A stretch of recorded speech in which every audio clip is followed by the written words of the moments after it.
After the loss to Quincy yesterday, the Cornbelters are back in action in a Western Conference showdown. Welcome to the Cornbelters Radio Network, live from Carshield Field in O'Fallon, Missouri, as the Cornbelters close out their road stretch against the O'Fallon Hoots. Alongside Braden Hardman, I'm Devin Whitson. Braden, you've been there before at the JUCO level. We have a mixed bag of results on the road. But for a team like the Cornbelters, who had this quick road stand turned sour with a 12-2 loss to Quincy nearly 24 hours ago, how do you not let that affect you in today's game? Well, I mean, in this game, you have to have a short memory, and it's no secret the drastic difference there has been between the Cornbelters at home and the Cornbelters on the road. Norwood has played their best baseball at home with a 4-1 record at the Corn Crib with some really impressive dominant wins there, but they've been a completely different team on the road with an 0-3 record on the road. So far, though, the Cornbelters have done really well at bouncing back after losses. I did see a lot of smiles coming off the bus and walking to the field, a lot of them flying around during batting practice. I have a good feeling about today. They have a great opportunity ahead of them tonight to get the first road win and get back in the win column and continue battling for first place in the Northwest Division. Well said, Brady. And with first pitch underway, about to get underway, here is your lineups for tonight's action from the Show Me State, as we're going to start off with the Cornbelters batting order. The leadoff man is Eli Kieser at first base. Tyler Thompson follows him up at left field. Jackson Static will be the DH, and he will be third in the lineup. Nolan McCrossin will be fourth as the third baseman. Ben Vogley is the shortstop today. He's fifth. Carter Bleakney is sixth in the lineup at right field. And we have some returners today. Dylan Cody returns back to the lineup. He's out in center field. John Nisbet as the catcher, and Dylan Romano as the last man in the order at second base. And, of course, on the mound for the Cornbelters, it is Alex Bergman. So, Braden, what can you tell us about him? Well, he's handing the ball to Bergman to start the game. It's his season debut for the Belters at Parkland College. He made 11 appearances and boasted a 2.01 ERA with 18 strikeouts and 22.1 innings. He even collected 2 saves in the process as well. What I like most, though, that walk total, 5 walks. This guy has proved to have excellent control on the mound. I'm excited to see what he's got for us tonight. Well, we're going to move over to O'Fallon now. Here's their starting lineup. The leadoff man is Nick Stewart, the shortstop. Jake McGee follows him up at center field. Third in the lineup is Brady Vessels, the right fielder. The DH is John Connors. He's fourth in the lineup.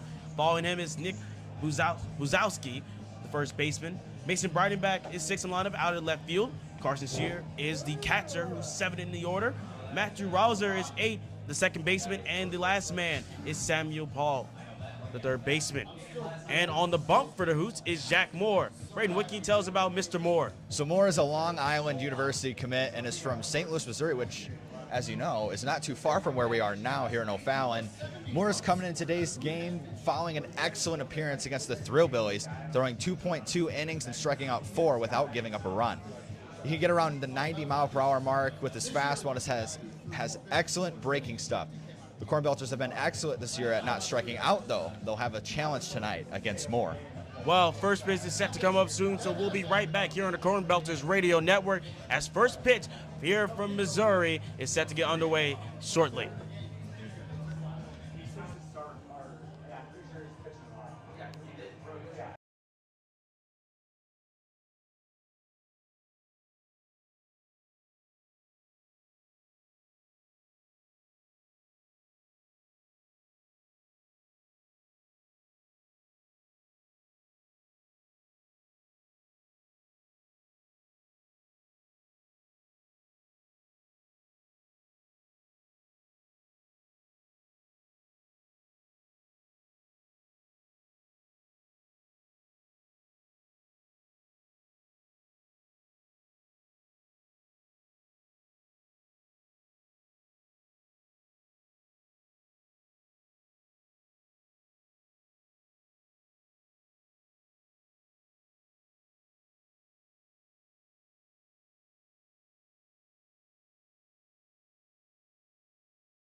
Welcome back to O'Fallon, Missouri, folks. Devin Whitson, Braden Hartman on the call as we are set to get some more Prospect League action underway tonight.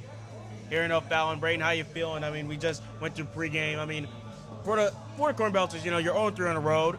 You're trying to bounce back. As we mentioned on the bus right here, there was a lot of positivity about getting this one back. Is that kind of that mentality or focus as we get this one kicked off here? So, I mean, both teams, when looking at their batting this season, have been really impressive. I like the bats. I mean, from the games that I've done so far, something that's impressed me is they have really good team at bats. And in their wins, they've had team at bats.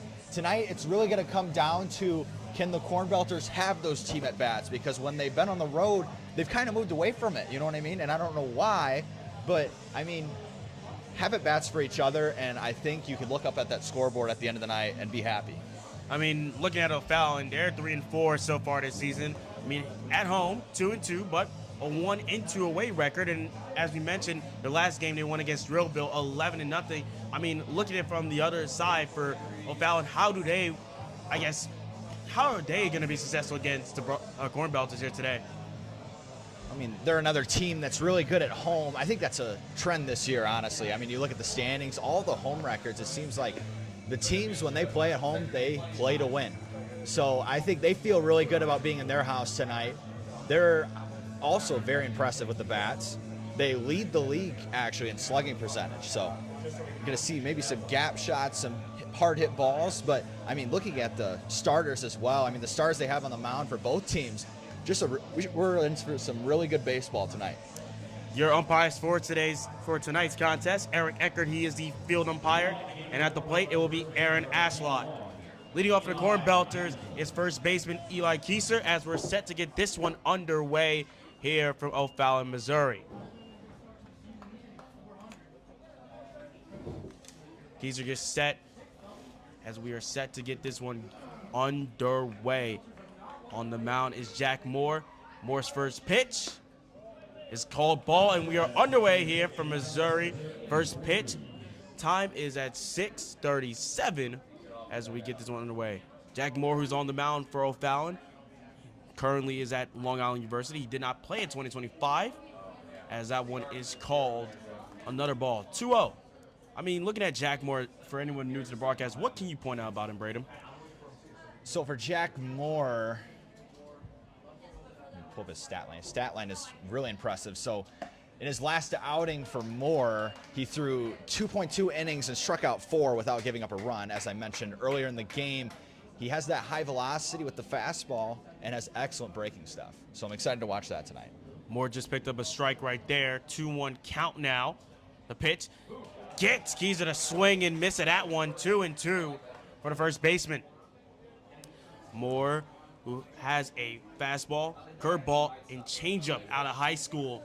I'm sure he's looking to showcase all three here tonight. 2-2 count now for Kieser. Pitch. He's going to get on to that one. That one will drop down in the center.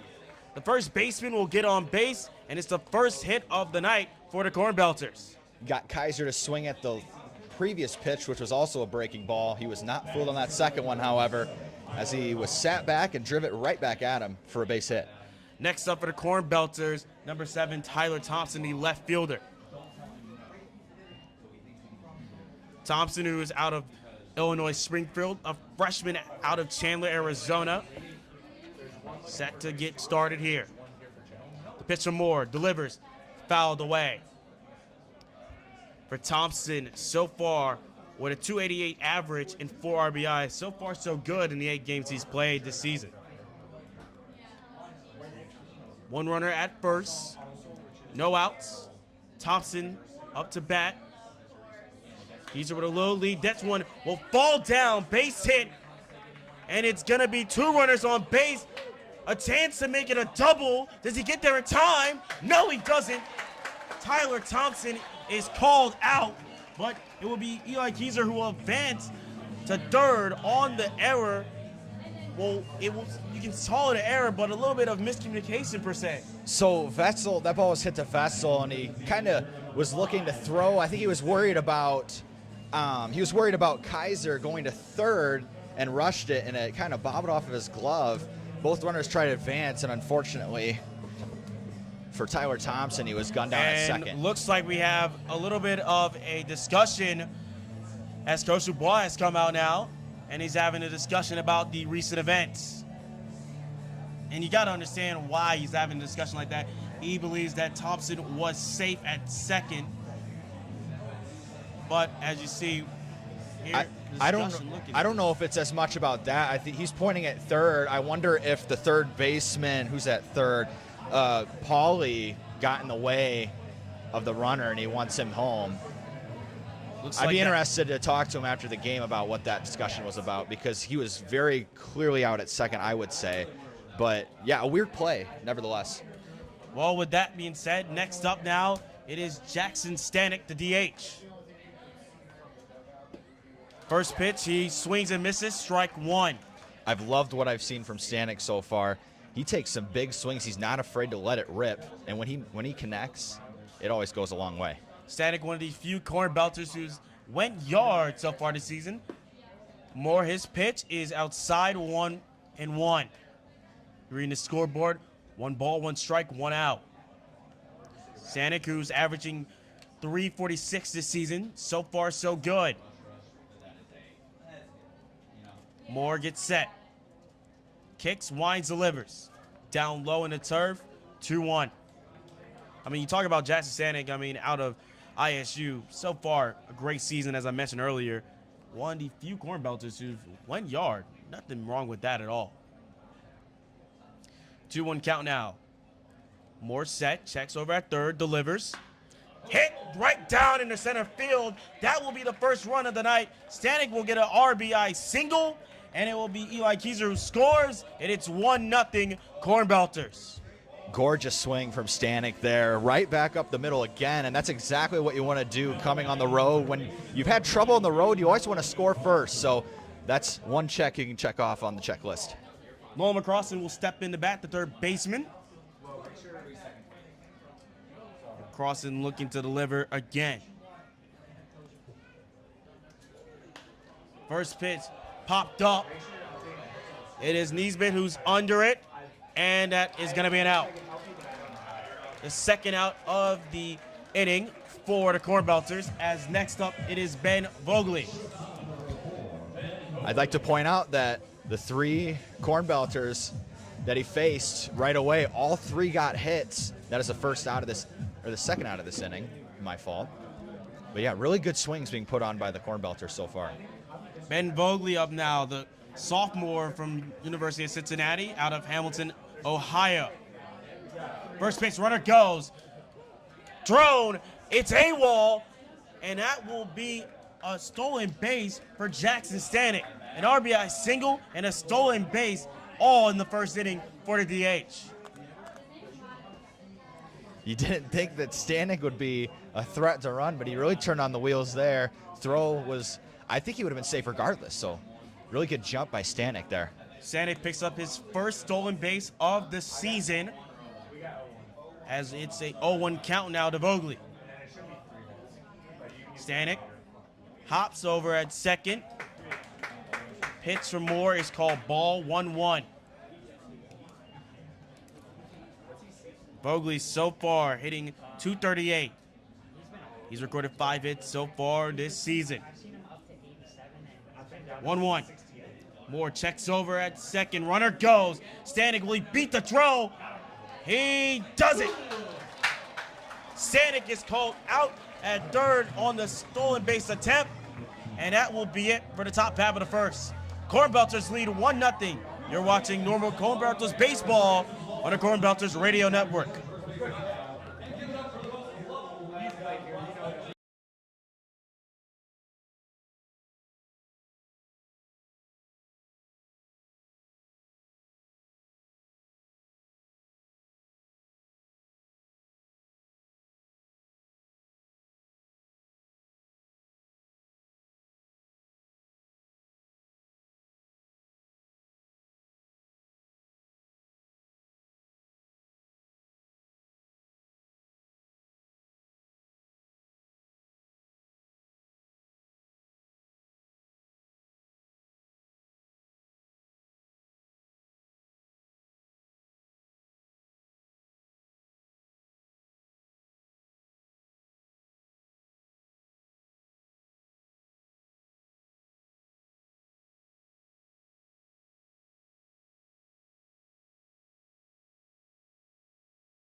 Welcome back to O'Fallon, folks. Bottom half of the first inning set to go as O'Fallon will take up the batter's box.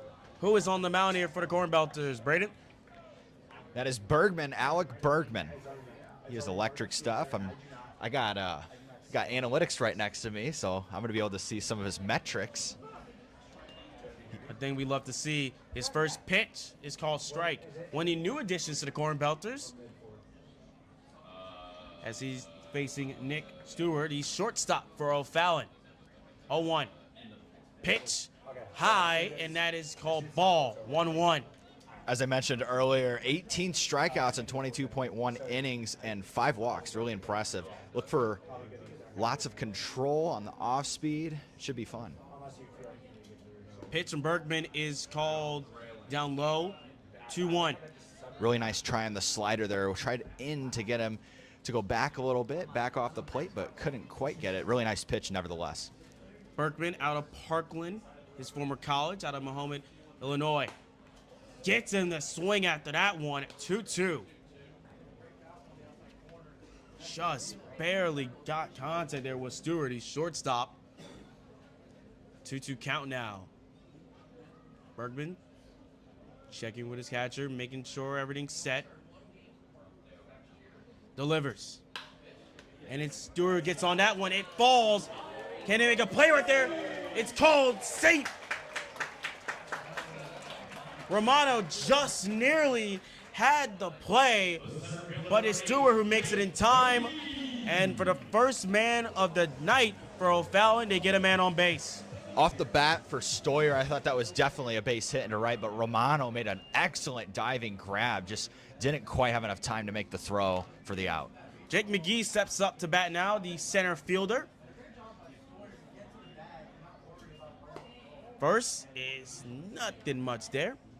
We've seen a lot of great plays from Romano, too. Just didn't have enough time. He was rolling down that line. Jake McGee out of the University of Evansville. He was ranked as the number 5 most impactful freshman by D1 Baseball. Bunt attempt here. Chance to make it at first. Does it. McGee is called out, but the runner will advance. Shore will reach second with ease on the bunt attempt. McCrossan didn't have a chance at second there. Excellent bunt from McGee. Gets the runner over and scoring position. Next up is the right fielder, Brady Vessels out of Jefferson College. Last season he was with Springfield, had a .314 average.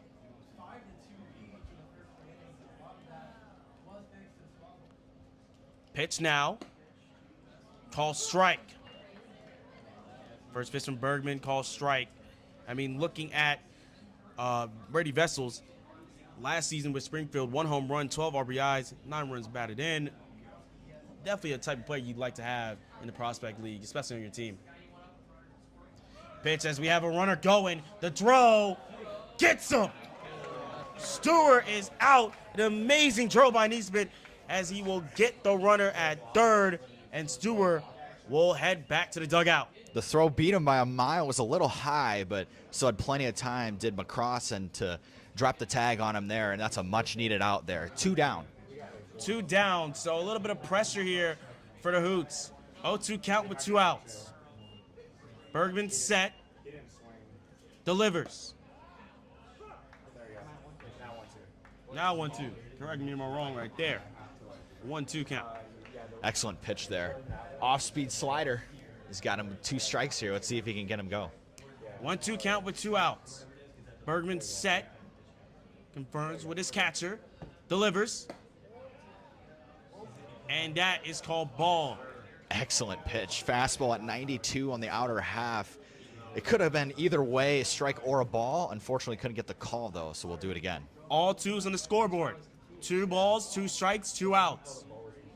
Bergman set, delivers. This one hit out to right. Could go foul, and does. Foul ball, as a lot of happy kids are going to go hunting after that one. He was a little bit late on the off speed. That tells me he saw it really well. We'll see what Bergman goes to here. Has thrown the fastball well so far in this inning. 2-2 count. We'll see if he challenges him again or if he tries to bury something. 2-2 count now once more. Bergman delivers. Called ball. And a lot of Cornbelters thought that was the pitch. That was going to be it. The perk of my spot right next to you is I got to look at analytics that did just miss. So if there was an ABS challenge, it would be, unfortunately, a ball. But it did look really good from here. 3-2 count now. Full count. Bergman set, delivers. Hit out to center field. Cody on that one. Can he get it? It falls down, and that's going to be a ground rule double.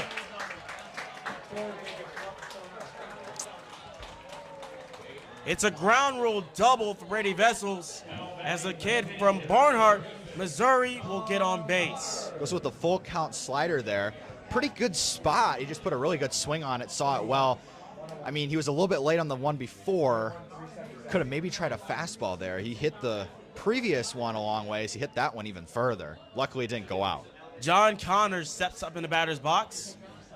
The DH for the Hoots. First pitch from Bergman. Call ball. Down low. Connors from Northwest Missouri State University. Hit .325 and had 6 home runs and 55 RBIs. A dangerous threat at the plate. Bergman checks at second. Checks one more time. Now delivers a pitch. And that's called strike. 1-1. I mean, speaking from experience, when you have a threat like this at the plate, I mean, what do you do in this situation, Braden? Well, you got 2 outs. You got a runner on second. I would say probably, I mean, I'd go at him. Maybe try to get a swing here. Really good That pitch. one down low, called ball. 2-1 count now for the DH out of Frankfort, Illinois. Unfortunately, now has to work from behind, but that was a very well executed pitch. Surprised that Connors didn't offer at it. Vessels still at second. Connors looking to deliver a little bit of a response here. Pitch from Bergman. Gets the catcher to move off. Neesmith had to slide a little bit. 3-1. You know, with that base open, 2 down, the batter on deck, I don't believe is as dangerous this guy at the plate. I think you might give him a free pass here and try to get him to swing at something, but I don't think he'll give him anything to hit here. 3-1. Pitch from Bergman. Outside, ball 4. The Hoots will have 2 on base as Bergman has a little bit of a situation to deal with now. As heading up is number 3, the first baseman, Nick Bonzakowski. I think you pick your battle. I think that was the smart move to not give him anything to hit here. One batter's on first and second now. You have force out at any base. Bonzakowski from St. Louis, Missouri, now in the batter's box. Bergman checks over at second. Checks one more time, now delivers a pitch. Gets Mazecki to swing it at one. Misses that. 0-1. Mazecki, who played at St. Louis Community College, hit .375, had 8 home runs and 49 RBIs. He's committed to UMSL. Bergman checks over at second once more. Winds, delivers. Gets Mazecki to swing and miss it at one. 0-2. I mean, 2 outside fastballs, big swings. I would probably go fastball again, maybe a little bit higher than last, see how far he will go. See if he can get a swing and a big strikeout at the end of this inning. 0-2 count. Bergman can get a punch out right here. 2 runners at first and second. Checks over at second once more. Bergman delivers. Chopped foul, and we'll do this dance one more time. Went with the off speed there, way ahead of it. Now he's got options. Options indeed. 0-2 count, still 2 runners on base, so you have that bit of worry per se when you have 2 runners on base and what seemed to be a situation where you had an easy out, but didn't happen that time. 0-2. Bergman looking to deliver that punch out. Checks over a second. Winds, delivers. Popped up. And this one will go into the stands. Everyone ducks for cover. And that will be fouled away once more. 0-2 again. I don't think Bergman wanted to catch that much of the plate on that pitch. 0-2. I think this pitch, they might try and waste one, get a swing here. Bergman, out of high school, he was a 3-time varsity letter winner. Looking to deliver that final strikeout to end the first. Pitch. Get and a little bit move out the way. 1 ball, 2 strikes. A little bit of a situation now here. 1-2 count. And here, if you're Mazakowski, what do? Do you just go after it? 1-2. Checking over at second once more. Pitch from Bergman. Gets him. Strike 3. And that will do it for the top half of the inning. Cornbelters lead through 1-0. You're watching Cornbelters Baseball on the Cornbelters Radio Network. We'll be right back with the top half of the second inning.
Welcome back to O'Fallon, folks. Cornbelters lead after 1. Devin Whitson and Braden Hartman on the call. We're going to do this dance one more time with Ben Vogley. He steps back up into the batter's box. And Braden, for those who are just joining the broadcast, what happened last time Vogley was in the box, as it's like a second time he gets to do this dance again. So Stanek was on second, got 2 outs, decided to try and steal for third. Not amazing speed from Stanek. I don't know if I agree with the move. Got a runner already in scoring position, but I like the aggressiveness nevertheless. I mean, we'll see what Vogley can do now here. Vogley, who will have a second try. First pitch, called strike. Vogley going against Jack Moore. A little bit of a D1 battle. Long Island U on the mound versus University of Cincinnati. 0-1 here to the sophomore. Moore delivers, fouled away by Vogley. 0-2. Vogley has himself in a little bit of a hole here, but can break out of it. So far this season, hitting .238. We'll do it one more time now. Moore winds, delivers, and that is chopped fouled, and we'll do it again. 0-2. If you're Jack Moore in a situation, Braden, what's the game plan right here? 0-2 count? Well, he saw the off-speed pitch really well. He's got him in a hole 0-2. I think he wastes something here, maybe like a changeup if he has it, something to moves away from Vogley. 0-2 count. Moore delivers that one outside, called ball. 1-2. 1-2 count now for the man out of Hamilton, Ohio. 1-2. Moore set. Wines delivers. And that's called ball. 2-2. Nice job by Vogley at the plate. Stayed patient, stayed calm, stayed relaxed. Not himself in a more than somewhat favorable position here with a 2-2 count. I mean, beautiful takes from Vogley. Both sliders almost come back, could not quite come back enough, and Vogley spat on it. 2-2 count. Vogley swings, misses, but it's going to be off the plate. And that will be, we'll do it one more time. Just barely caught the bat of Vogley. He'll get a second chance. He's thankful that it did. Just nearly. So Vogley, in the second chance first at bat he has another second chance. 2-2. Once more. Wines delivers. Outside, off the plate. Ball 3. Full count now. Love this at bat from Vogley, showing true discipline, a really mature at bat here. 3-2 count. Vogley looking to get a runner on base. Hits that one out to center field. And again under it. It falls down right in the gap. Vogley can go to third. The throw-in is not going to be in time. And Vogley makes it with a triple.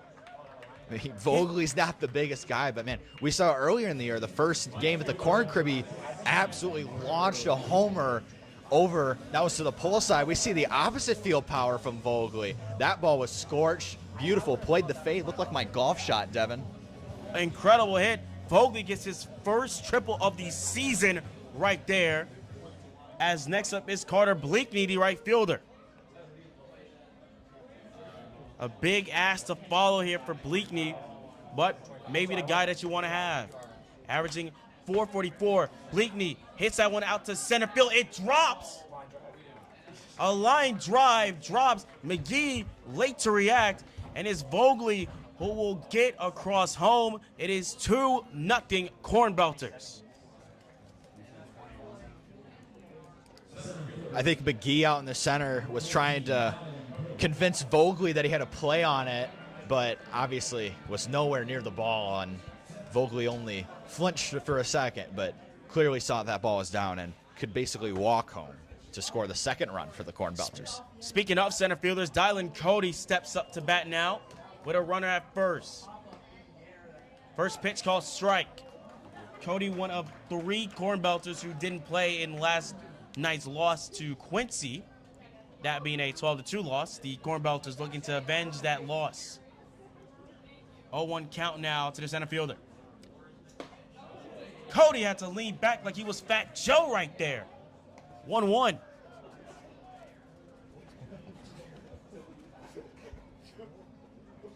One count now for Cody.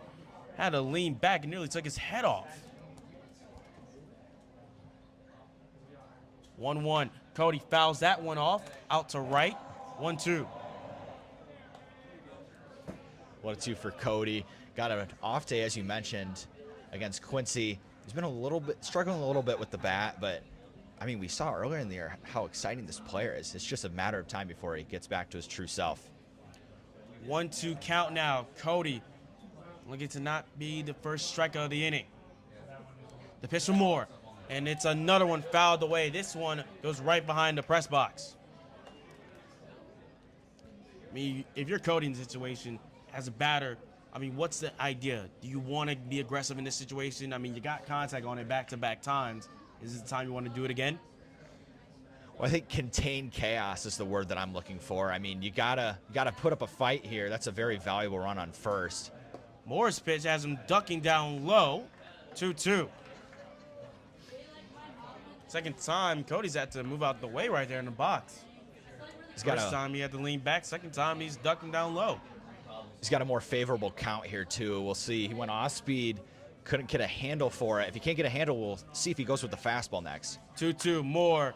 That pitch popped up, and it will be Mazakowski who get under that. The first out of the second is a pop out. Went off speed again. He saw it well, but just missed it a little bit. Up now for the Cornbelters is John Neesbeat. Neesbeat, the catcher, looking to hopefully have a better outing. So far, his average under 100 so far this season. He has gotten a hit, which is, of course, good. Great time to get back on track at this at-bat. First pitch down low, called ball. I mean, Nisbet's been really good behind the plate, just waiting for the bat to come alive. We know he can. Maybe tonight's the night with the runner on first. Big gap in the right center part of the field. Let's see if he can put it out there to the opposite field. Of course, at Eastern Central Community College, average 313. Ball 2 thrown at the catcher out of Eureka, Missouri. A little bit of a homecoming here for him tonight. 2-0 count with 1 out. Bleakney, the runner at first. Moore checks over. A little bit of a lead taken by Bleakney. Pitch for Moore. And that one is called high. Ball 3. 3-0 count now. 3-0 count now for the catcher. 3-0 count. Moore checks over at first one more time. Bleakney a little bit tighter to first now. Pitch for Moore. Down low, call ball. And the Cornbelters will have 2 on base. Romano's going to come up next, our second baseman. It's going to prompt, with the runners advancing now 1 in scoring position, it's going to prompt a little bit of a mound visit. With this mound visit, we'll take a quick little break and we'll be right back after this.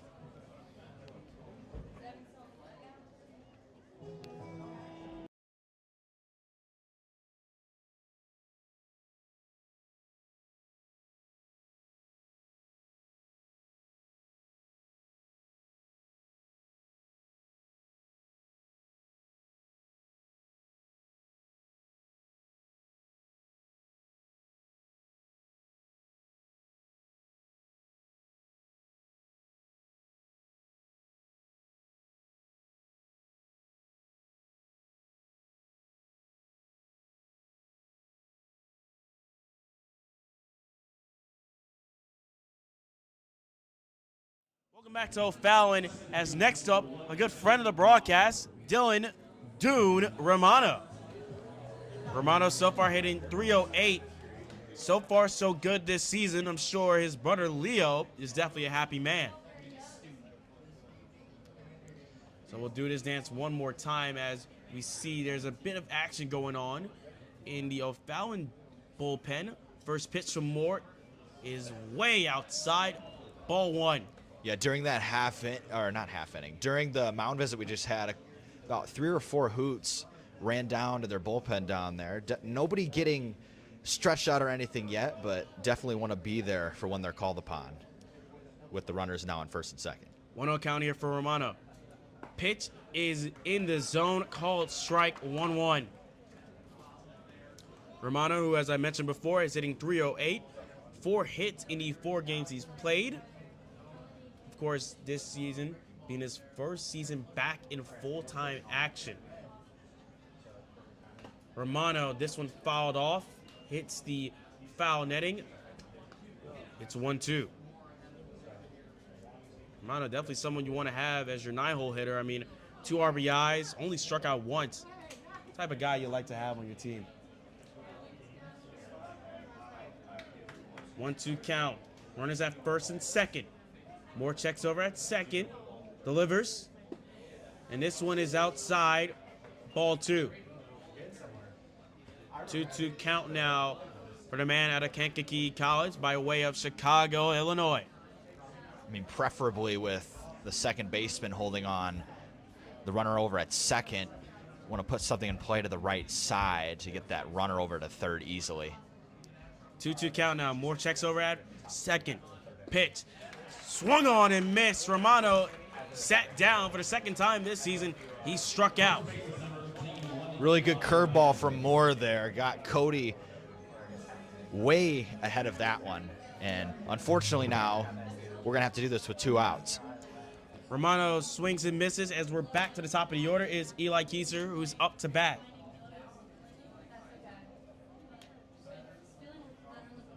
Two outs here for the Cornbelters with 2 runners at first and second. An opportunity for the Cornbelters to not have runners stranded. Ball 1. Keiser hoping to deliver another run. So far in the inning, we've seen one run. And as mentioned earlier, O'Fallon with a little bit of action in the bullpen. Just a couple of players running over to the bullpen. This one, runner is way off. And a little bit of a chaotic scene right there. Not as much chaotic, but it's going to be 2-0. And all runners are safe. Throw was pretty high. Bonkowski, the first baseman for the Hoots, had to jump up and landed in the diving space of Nisbet, the runner over at first, and took a little bit of a tumble there. 2-0 count here. Moore delivers with the pitch. Down low, ball 3. That's not what Moore wanted to do there. With 2 outs, you got to really try and get ahead of the batter. Now he finds himself down 3-0 and at risk of loading the bases. 3-0 count now. Moore looking to avoid a bases loaded situation. The pitch, called strike, and I'm sure if you're Moore, that is the type of pitch you like to have right there. Keiser, one of the few who's hoping to deliver again. 3-1 now. Moore checks over. Winds and delivers. And that's going to be outside, ball 4. And the Cornbelters have a great chance to score again. Bases are now loaded. 2 of the last 3 batters walked. Brings up Thompson, who's really dangerous. This would be huge to add on here for the Cornbelters if they can get a ball in the gap somewhere. Thompson, who's been a threat so far this game, correct me if I'm not wrong, has already delivered big time. Yep, he singled in the first inning, was a part of the 3 Cornbelters back-to-back-to-back hits to start the first half. First pitch is called, ball outside again. Thompson, the freshman out of Chandler, Arizona, by way of the University of Illinois Springfield, averaging .288 so far this season. 1-0 count now. Moore delivers. Off the plate again, 2-0. Now this is a really tough situation for Moore. 2-0, can't walk the man, so more than likely he's going to get a pitch to hit here. I would assume he'd go fastball, but because I don't think he has enough feel for his off-speed pitch. We'll have to see. A lot of options, but I think he's got to go fastball here. 2-0 count now. Moore winds, delivers, fouled away. Had to go fastball and a well-placed one up and in. That's where you want to put that one. So now he's got a little bit more breathing room with 2-1. 2-1 count with 2 outs. Bases are loaded. Cornbelters have a great chance to get on the board again in this inning. Already 1 run scored. Moore delivers. And that one is called ball. 3-1. A tough pickle for Moore. I mean, if you're Moore now, what do you look to? Do you look to the fastball, the curveball? This pitch has to be exactly where you want it if you're going to swing at it. I think you take if it's not. And this pitch is outside, ball 4. And for the second time in the top of the second, the Cornbelters score. It is 3-0 normal. Now you got Stanek up with the bases loaded. Already done damage himself. I think that he's probably, we might have a change here, actually.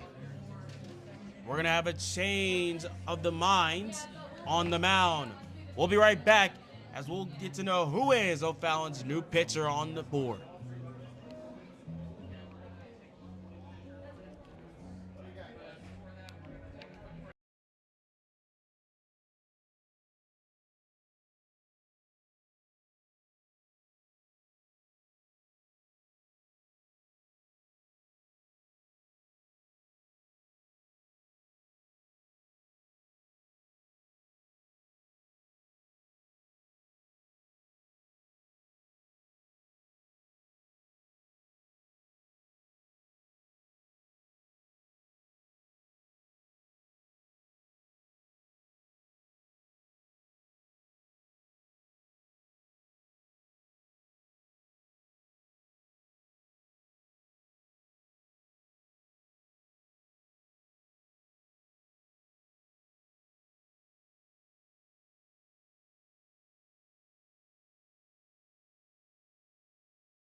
Back to Fallon, there's a change on the mound, but who? Braden, who do we have here? So Moore goes 1.2 innings with 1K, kind of a start to forget for him, but taking the mound now is number 29, Evan Abercrombie. He is from the University of Missouri, and in his only appearance so far this year, kind of got rocked a little bit, so he's looking to get back in the right track. He's in a not a very great situation, though, having to face Stanek with the bases loaded. Luckily, though, for him, he has 2 outs. We'll see what he does here.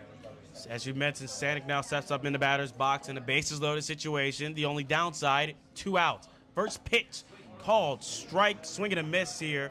Abercrombie drove some heat right there. Abercrombie, as mentioned, out of the University of Missouri, out of St. Louis. ERA of 45 in the 1 inning he pitched. Second pitch of the night for him. This one is chopped to first, and it's going to be Bonzacazzi who'll get under that, and that will close out the top half of the second. Cornbelters scored 2 in the top half of the second. We'll be right back. You are watching normal Cornbelters baseball on the Cornbelters Radio Network.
Welcome back to O'Fallon. Bottom half of the second getting set to go.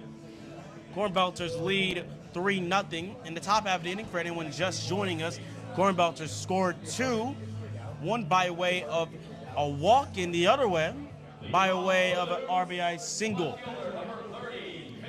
For the Hoots, they're back up at bat, and leading off is number 30, Mason Breidenbach out of Miami, Ohio, a native of Chesterfield, Missouri.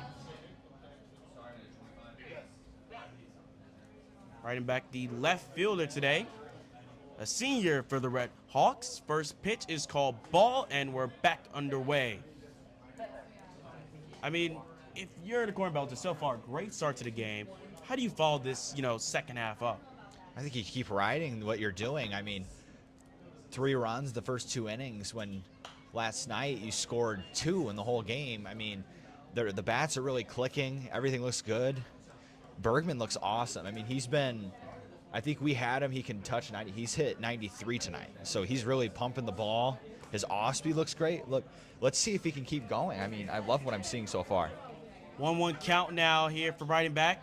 Swings and misses, strike 2. Strike 2 now for the left fielder. Bergman looking to finish the deal. Checks with his catcher, confirms, gets set. Pitch, drone, way off the plate, just a bit outside, and that is 2-2. I'm sure a certain Bob Eaker would say that's just a bit outside. We love Bob. Rest in peace, Bob. 2-2 count now as we do this dance one more time. Although I'm a Cubs fan, I got to respect Euchre. Love Bob Euchre. How couldn't you? Pitch drone high, and it's a full count now. Not the situation Bergman wants to be in. Full count he has to face. I mean, he was in the driver's seat early, kind of lost it a little bit with that wild pitch. Let's see. Probably going to see a challenge pitch here. 3-2 count now. Bergman fires. This one head out in the gap. And anyone get under it. What a play right there. Tyler Thompson, Sports Center. I think that should be on the top 10 later tonight, no? Unbelievable catch from Thompson and left. That was a weird one. That kind of came off the end of the bat, was kind of fading the left side of the field. Thompson got there, laid out, made the play. Awesome play. And that is the type of plays you'll love to see, especially for the Cornbelters. We mentioned this before on the broadcast when we started. These guys want to erase that zero they have when it comes to playing on the road, and plays like that is what get this job done. First pitch here of the next batter. This one is going to be way outside. Ball one. Up in the batter's box. Right now, it is Carson Shear, the catcher. Shear looking to hopefully deliver something. Swings and misses after that one. Strike one. That had a lot of movement on it. Got the big swing and a miss. Really nice pitch from Bergman. All ones on the scoreboard now. 1 ball, 1 strike, 1 out. Bregman set. Gives a little couple taps. Now delivers. And he'll foul that one off. 1-2. 1-2 count now. And Bergman looking to finish the deal. In his debut game, nonetheless, here for the Cornbelters. First outing for the Belters. 1-2. Fires. Delivers. High. Ball 2. Like the idea of going away with the fastball there. 1-2 count. Tried to get the corner. Just missed. 2-2 count with 1 out here for O'Fallon. Pitch fired. Head out to right. Could go foul. Could drop, and it goes foul.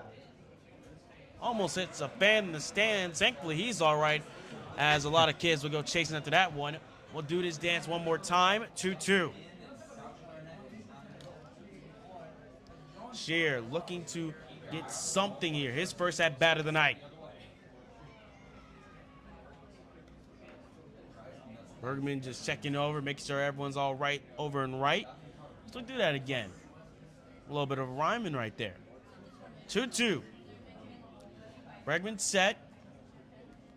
Fires. And that's called ball. I'm sure he was hoping that would be a strike, but full count situation. Although it was a ball, it was a very nice pitch. He'll have to deal with a full count now here. Full count, 3-2, 1 out. Shear looking to get something as he'll foul that one off, and we'll do it again. 3-2. 3-2 here for Shear, the catcher. I mean, as we do this again, I'm sure Bregman, in this situation, you got to just throw straight heat in this one, no? Yeah, I think he probably will go fastball again, I would say. I think with the person on deck, he probably got to. 3-2, that one is going to be outside, and that is going to be ball 4. Shear's first at bat, we'll see him reach first on a walk, as the second baseman, Matthew Rouser, will step up as he follows that. Bergman it looked like he was trying to place it a little bit. His velocity was down in the fastball, and he kind of really leaned towards that way, really trying to get it, and I think he just overthought that pitch and left it out, unfortunately. Matthew Rouser steps up now out of Maryville University. No home runs, but 19 RBIs. First pitch, he'll foul that one off. Rouser out of Francis Howell, Missouri, currently averaging .222 so far this season. He's done better in the Prospect League so far, has a homer to his name, and has 2 RBIs. But he's been hit 4 times by pitchers so far this season. Second pitch of this battle, and this one is called the ball. 1-1. 1-1 count with 1 runner at first. How many times you can say 1 in that sentence? I'm not sure. 1-1. Bregman checks over at first. Fires and delivers. And this one called strike. Bergman gets that one. 1-2. Little backdoor slider there. Very nice pitch from Bergman. Now in a favorable count, 1-2. Let's see if he can get a strikeout. Backdoor slider does the damage as always. 1-2. Bergman set, fires, delivers a little bit high. 2-2. That one had Rouser just a little bit move out the way right there for cover. 2-2 with a runner at first with 1 out. Rouser set in the box. Sound him out as Bergman fires and delivers. That one called ball, full count situation once more. Full count again, a little bit of deja vu here for your Bergman. 3-2, 1 out at first. Fires. This one popped up. It's McCrossin under it. Can he get there in time? No, he can't, as a bunch of kids will get under that one. It looks like that scramble. We had a little collision there. Both kids were going for the foul ball and ran into each other. Well, I mean, you got to I think they look okay, though. I love the, yeah, you got to respect the hustle. I love the passion that was shown. But I say MLB The Show inspired that passion right there. I mean, you got to give them credit. But back on the game now, 3-2. Bergman set, fires and delivers, and that's called ball 4. So O'Fallon will have 2 runners on base. As next up, it is the last man in the order, Samuel Pauly, the third baseman. Something that's bit the Cornbelters so far this year is you have these good starts. I mean, how many games have we seen that the Cornbelters have started up 2 or 3 runs and then the pitcher kind of, I don't think runs out of gas, but it almost looks like he just loses the aggressiveness a little bit. I don't know. Samuel Pauly out of Washington, Missouri now in the box. So far this season, 3 for 3 in his first outing. And 1 RBI and 1 run scored. First pitch is called strike. Pauly, so far the junior out of Missouri Baptist University, hit 3 home runs and 13 RBIs. 0-1. Bergman checks over at second, fires, delivers. This one gets on it, but it's fouled away to the right. 0-2. Really nice job by Bergman to get back in the driver's seat in an 0-2 count. Let's see how he executes these next, hopefully 1 pitch, but we'll see how he executes the rest of the pitches in this at bat. 0-2 count now. Bergman set. Confirms with his catcher. Checks over at second. Checks over one more time. Fires, delivers. And Shear had to hold on for that one. Ball 1. I like the pitch there. I mean, in the dirt, trying to get him to swing at something. 0-2 count, nothing to lose as of right now. I like the idea there from Bergman. 1-2 count with 1 out. Pauly looking to hopefully drive in a run to put that 0 away on the scoreboard. 3-0 game. Pitch, fired, and that's called ball 2-2 again. Seems like another case of deja vu here where it seems like a great, opportunity here for Bergman, but it just falls apart a little bit at the end. He's still got some time. He's got a 2-2 count. Just missed with the fastball in. I don't think that was supposed to be ball. I think he was really trying to go at him there. He'll try to do it again here.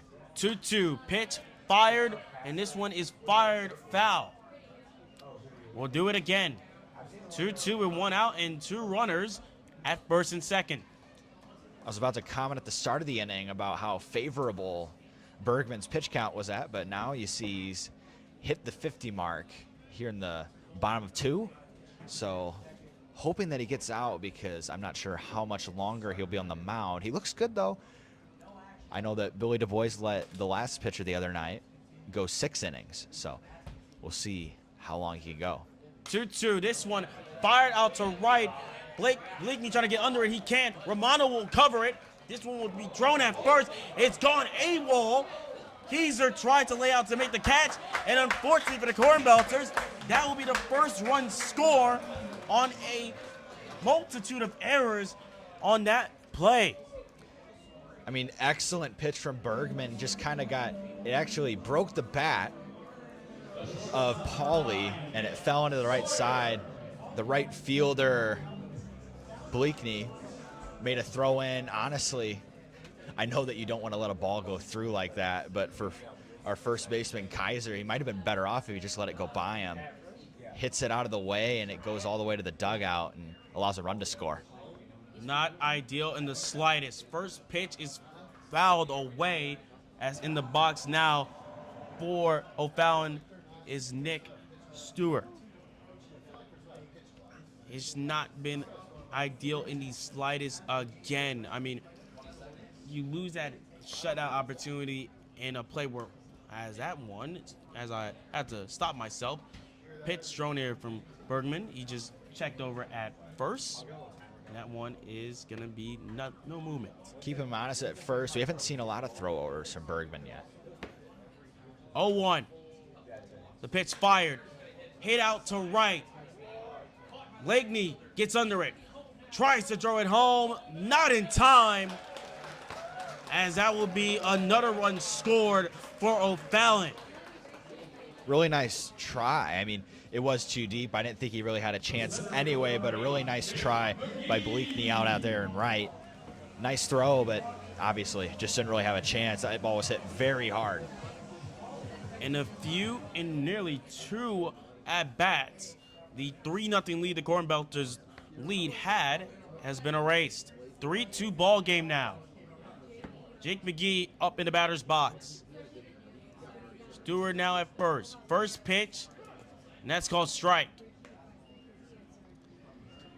I'm sure if you are Bergman, that's the type of pitch you need. You need a quick strike to regain yourself after giving up 2 runs. I mean, it's a confidence builder, right? I mean, you unfortunately give up 2 runs.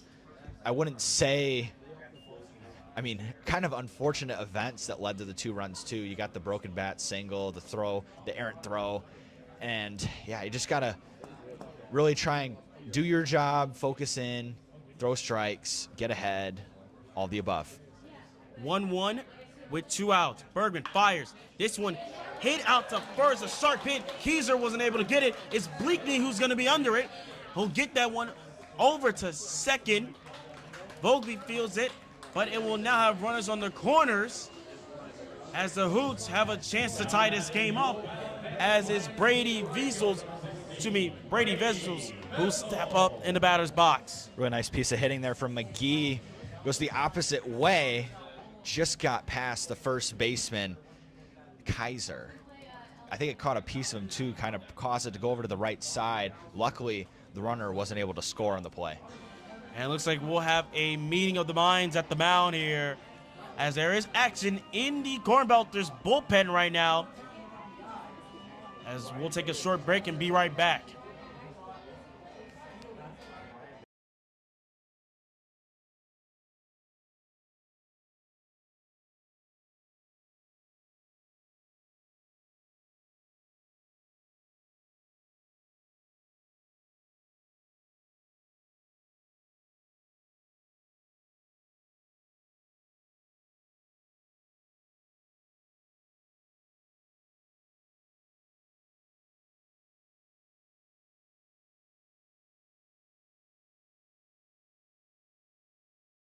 Welcome back to O'Fallon, folks. It's time to get this one underway once more after the meeting of the minds on the mound. We're back in action. Devin Whitson and Braden Hartman on the call for you. First pitch is called a strike, 0-1. Of course, if you're just joining us, the situation at hand here for the pitcher on the mound, Bergman, has a runner at first and a runner at third. Runners are on the corners here as he tries to man situation. Second pitch of this battle between Bergman and Vessels. That one is fouled off. 0-2. Good job by Bergman coming back with a good pitch. Unfortunately, it did result in an RBI, but you got to collect outs at this stage. Bergman looking to put this inning away and stop the bleeding. But it's going to be Vessels who gets on that one, and that is fouled away. 0-2. 0-2 count once more. Weasels looking to hopefully tie this game up with a hit out into the gap. 0-2 count. A lot of focus here from Bergman. You got him 0-2. Crucial situation. Don't want to give him anything. Fires, and this is again fouled away. Back-to-back times, Weasels has fouled it off. And we'll do this dance one more time.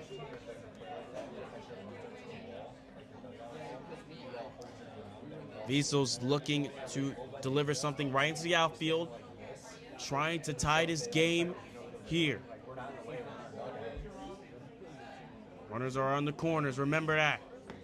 Pitch from Bergman, swung on and missed. Strike 3 called, and that is a nice way to stop the bleeding and put an end to the second inning. O'Fallon gets 2 back as we will head to the top of the third. You're watching normal Cornbelters baseball on the Cornbelters Radio Network.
Welcome back here to O'Fallon, Missouri. It's time for more Cornbelters baseball.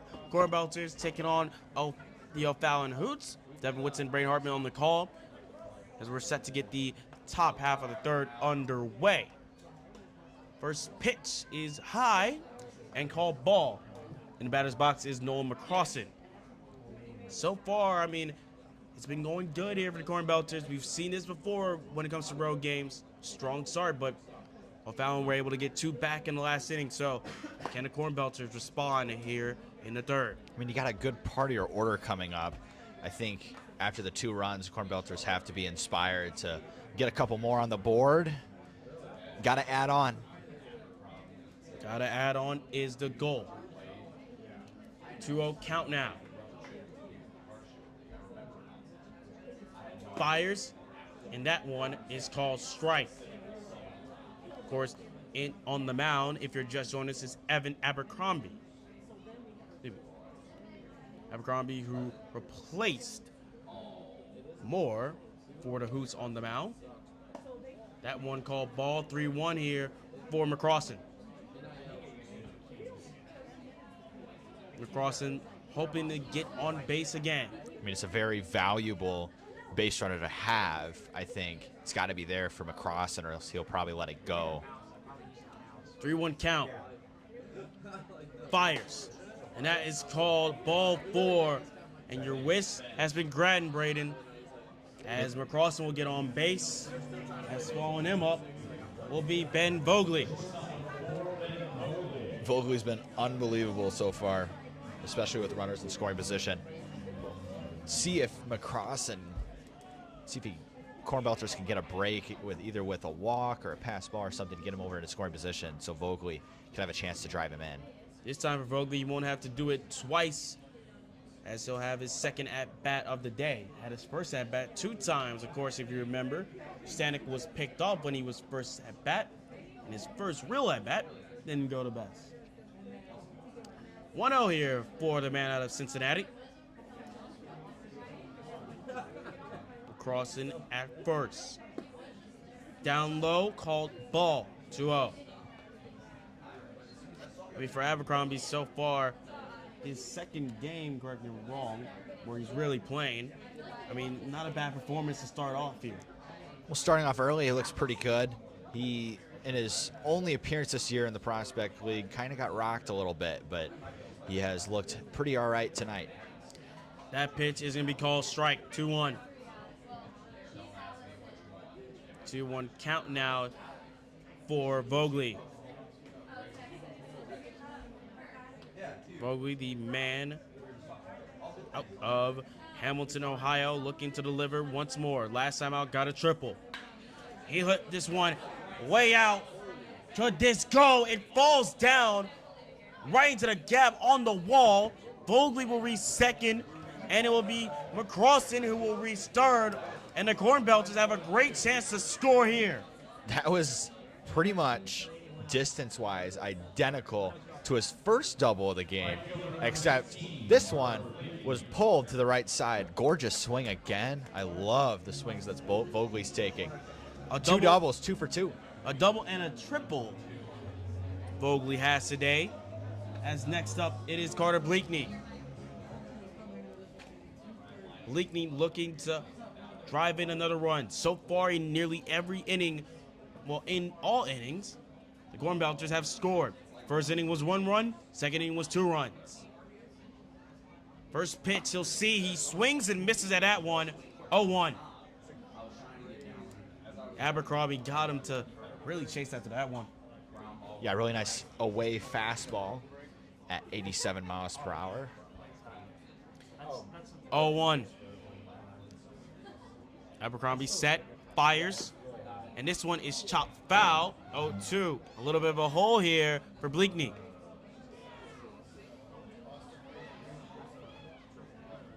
Bleakney looking to get himself out this hole. 0-2 count. As he's definitely not trying to have this one end on a downward note and not be the first out of the third.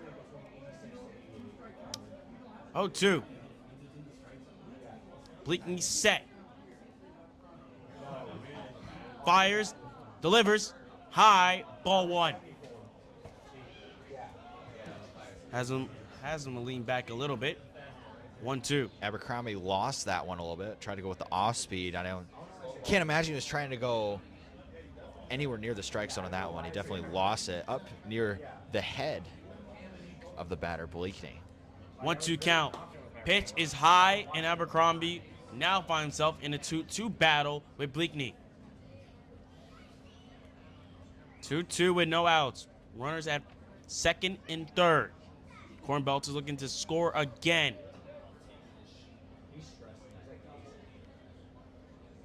Abercrombie checks with his catcher. Now gets ready to fire.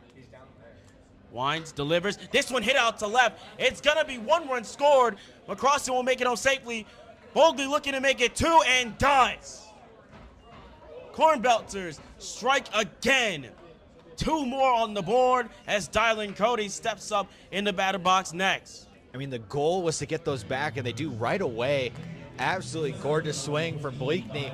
He recognized it was off speed and kind of, not double clutched a little bit, but kind of flinched at first and reset and sat back and pulled that ball down to the left side. Really nice hit from Bleakney. 5-2 lead. Dylan Cody steps up now. 1 runner on first as he's looking to continue to deliver more damage here. Bleakney, who's at first, who drove in 2 runners just now. 1-0. First pitch was high. Abercrombie set, goes over to first. But that was a little bit late as Bleakney makes it back in time, and he'll stay at first, no outs. Another thing I want to say is at the beginning of the game, we talked about how we needed to have team at bats, and they've definitely done that tonight. A lot of RBIs, a lot of moving parts, playing as one. And that one is called ball 2, high again. O'Fallon finding himself in a little bit of a hole here. 5-2, you're down. Of course, after winning 11-0 yesterday, not an ideal situation to have.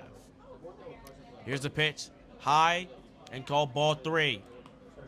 Cody could be on base for the first time tonight, and this is another ball. I think with the control issues, he might even take till it's 3-2 if the pitcher Abercrombie can manage to throw 2 strikes. Just no reason to swing. 3-0 count now for Cody. Pitch is called strike 1. Abercrombie gets that one back.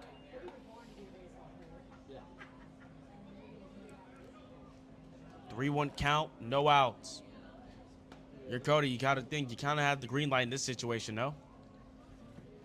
I would honestly, with the control issues, I would say take all the way again until it's 3-2. Cody fouls this one up, and this is fouled away. Strike anyway, but I don't mind the idea of swinging. But I think with the control issues, maybe taking again wouldn't be as bad of a situation. I think it was pretty much whatever you feel. It had to be right there for sure, and it was. And he took a pretty good swing at it, just couldn't come up with it. 3-2 count. Checks over at first again, Abercrombie, but Bleakney makes it back in time. He's safe.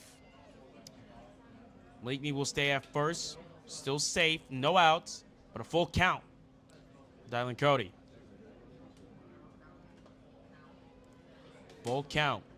Abercrombie checks, fires. Called ball 4. And once again, it will be 2 runners on base for the Cornbelters this inning. Bleakney will advance to second. Cody will get to first as time is called. Time is called. Looks like there may be another change for O'Fallon on the mound. And we'll be right back to see who it is.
Welcome back, folks. Time to get this back underway, and there is a pitching change, but who, Braden Hartman?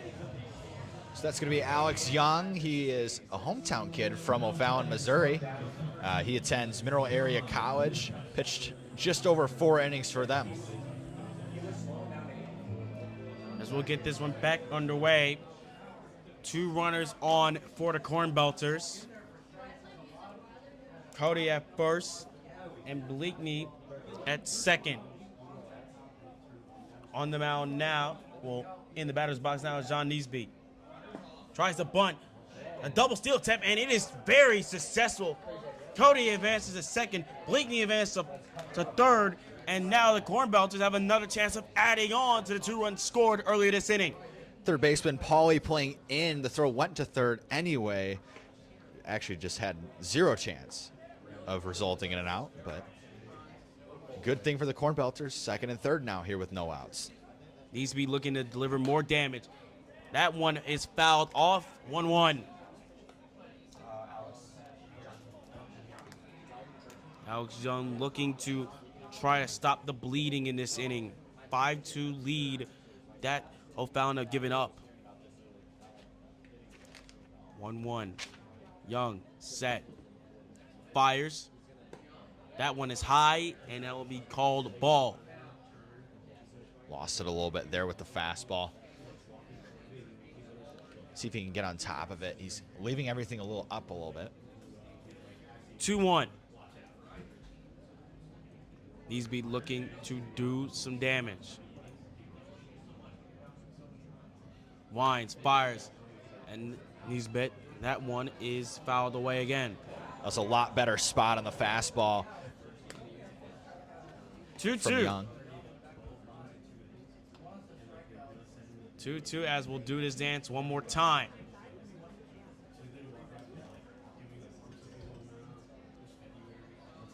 Young sets. Winds, kicks, delivers this one. Hit out to first. It's going to be another run score for the Cornbelters. 1 run will score. Will it be 2? It will. 2-run score for the Normal Cornbelters. McCrossan comes in. Cody comes in.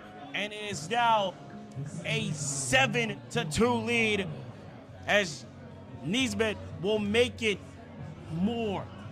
Just, I mean, that's textbook right there. That was right down the first baseline. Runners on second and third. That's pretty much, other than a home run, the most favorable outcome. Both runners score easily. Nice piece of hitting from Nisbet. Neesbet does the damage again. He'll get his first and second RBI. And for someone who came into this game with an average below 100, this is the type of performance you like to have. Oh, we talked about how he can really swing it. He's just waiting to break out a little bit. Has 2 very nice at-bats so far tonight. 0-1 count now to Dylan Romano. Dune back in the batter's box once more. And this one is fouled off again. 0-2. Kid from Kankakee College looking to hopefully add on to the already massive 4 runs scored in the top half of the third. Young fires, and this one is down low. Catcher check to see if Neesbet would go, and he doesn't. So, 1-2.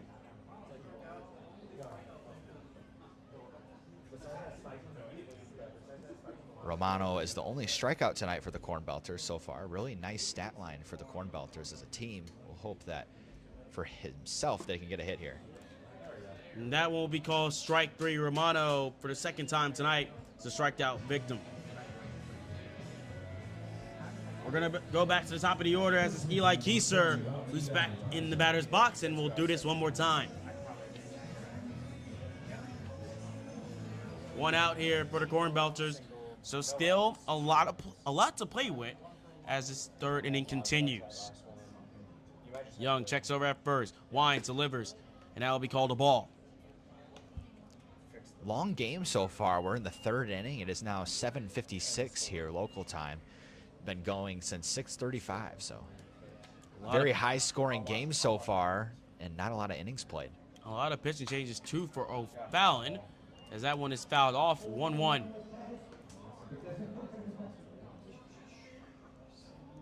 One ball, 1 strike, 1 out is the situation that Eli Kieser faces.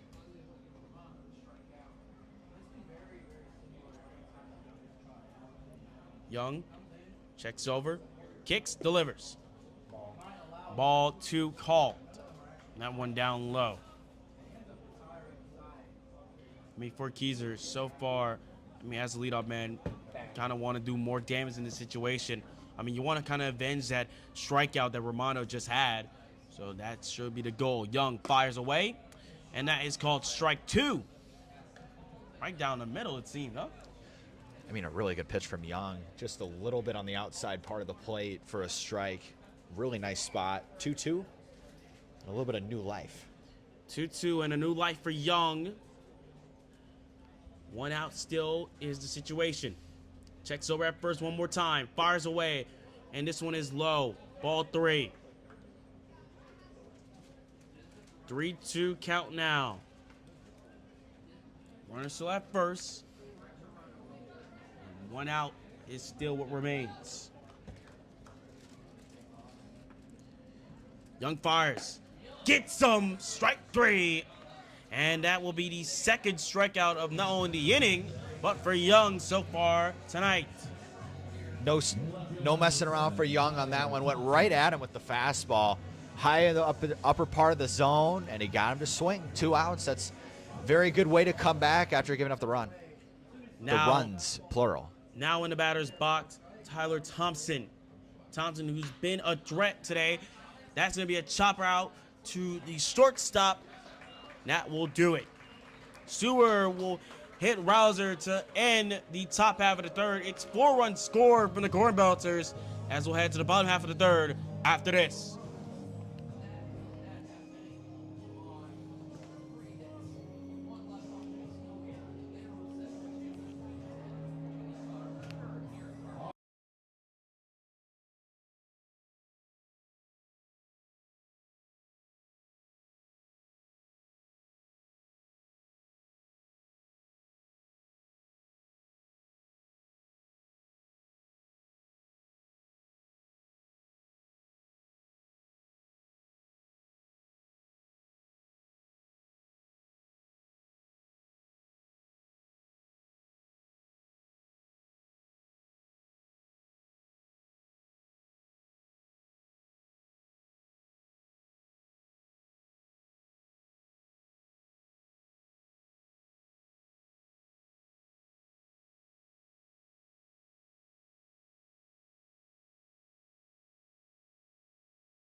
Welcome back to O'Fallon. Bottom half of the third, set to go.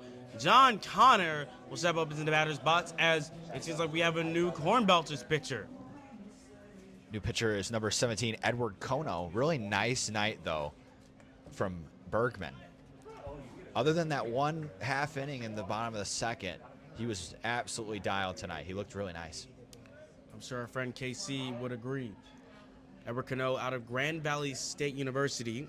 Now on the mound, gets a great way to start off his first pitch. 0-2.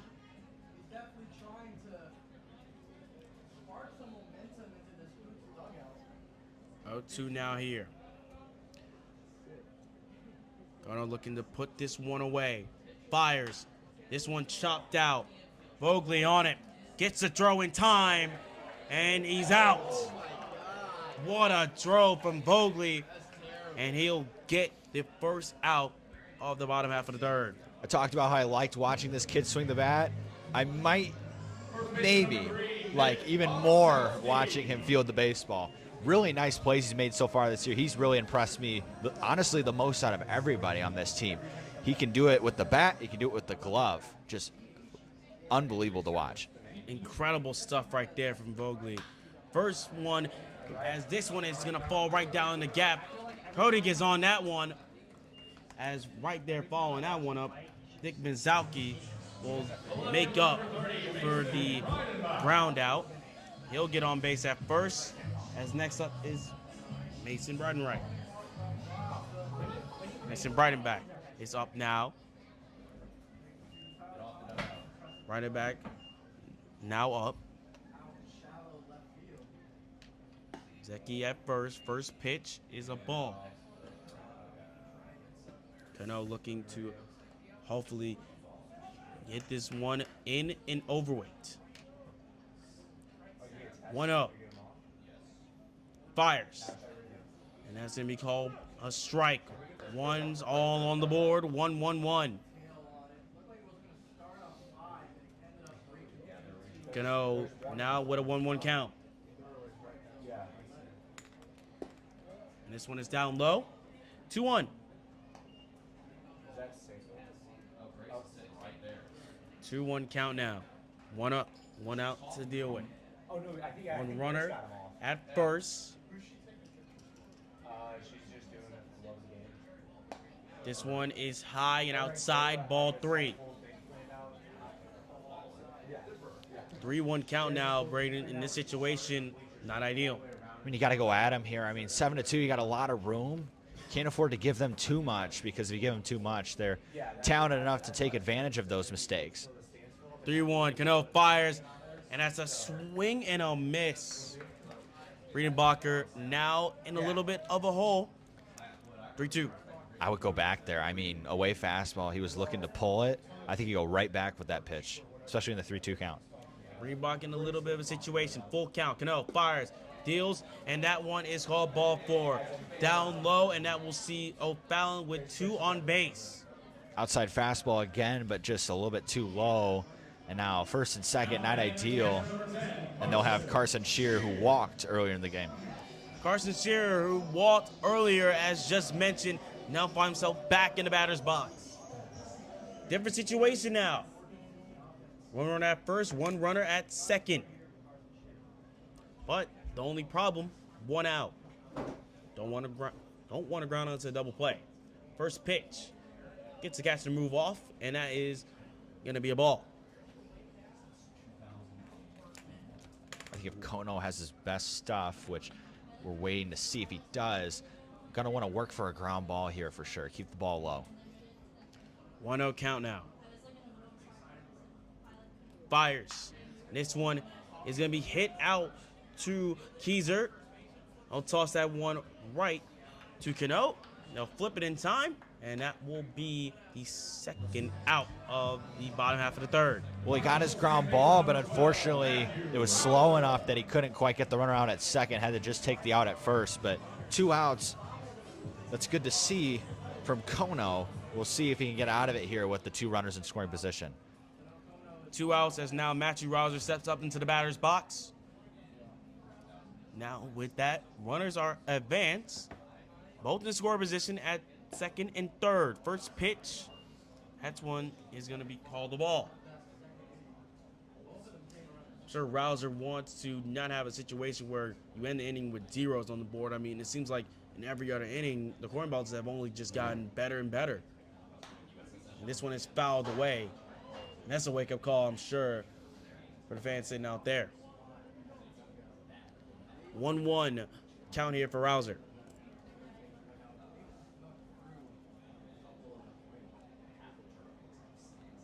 One count now. Cano fires. This one is fouled away again, out to left.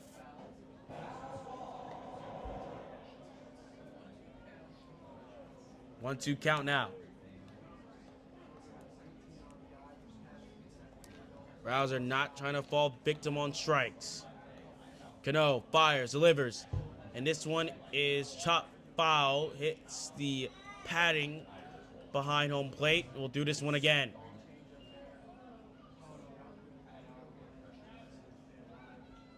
1-2 once more. Cano fires. This one is down low.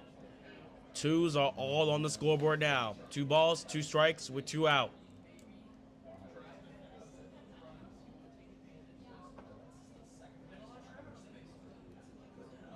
Two. Cano winds, delivers. Again, fouled away. If you're counting, that is the 3rd time that in this battle between Cano and Rouser that this one has been fouled off. Neither guy wanting to give in with the runners in scoring position. Really nice battle we're seeing. Cano fires and again chopped away. 4th time. This one is fouled. That one got a little bit of a roar from the O'Fallon dugout, waking up a little bit as one of their guys is putting together a really nice at bat. 2-2 once more. Cano confirm with his pitcher. Gets set, kicks, fires, and it's again fouled away. For the 5th time in this battle, another one fouled away.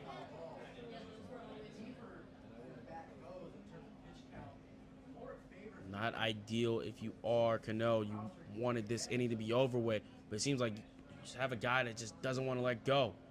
He'll fire, and this one now makes it a full count. And you saw that reaction on the mound right there from Cano. He's wondering what else will I have to do to get him. Coach Du Bois is barking at the home plate umpire. He also thought that should have been a strike. It was right there. Full count now. Cano, set, winds, delivers. Outside ball 4. And now, with 2 outs, bases are loaded for O'Fallon. I mean, this is the last thing you want if you're the Cornbelters. I mean, it's just kind of one of those things where you're up so much and you can afford a little bit of mistakes, but you don't want to give them too much, as I said, because, I mean, now you get a big hit, they're right back into this ball game. Samuel Pauly steps up in the box now in a bases loaded situation. All he needs is one swing to make this game a little bit closer for O'Fallon. First pitch from Cano in this one. Gets the runner to score, as that one was a wild pitch. And that is going to be a 7-3 ball game now. That really hurts. I mean, pass ball, that's another free run that they've given the O'Fallon Hoots. They're in full control of this game right now, so we'll see. It looks like someone's starting to get stretched out in the Cornbelters bullpen. They're not going to want to mess around up 7-3. Up 7-3, still searching for that first road win. Check swing, call strike, 1-1 for Samuel Pauly. I'm sure if you're Paul, you wanted to just get after that one right there. That was just a good pitch. 1-1. Cano winds and delivers. Let's call the ball. 2-1 count now. 2-1 count with 2 outs. Runners are at 2nd and 3rd. Cornbelters is looking to escape this jam right here. Cano gets set, throws. And that is called ball. It looks like there is more action in the Cornbelters dugout now. It's like we have more players up and moving in the bullpen, as it could mark a sign that Cano's night could be over soon. The 3-1 pitch. High, ball 4, and once more, the Cornbelters are in a bases loaded situation. Cano has himself in a bases loaded situation, as next up is Nick Struer, as time is called, as the meeting of the minds happens on the mound. We'll take a quick break and be right back. Cornbelters lead 7-3 in the bottom half of the 3rd inning here in O'Fallon.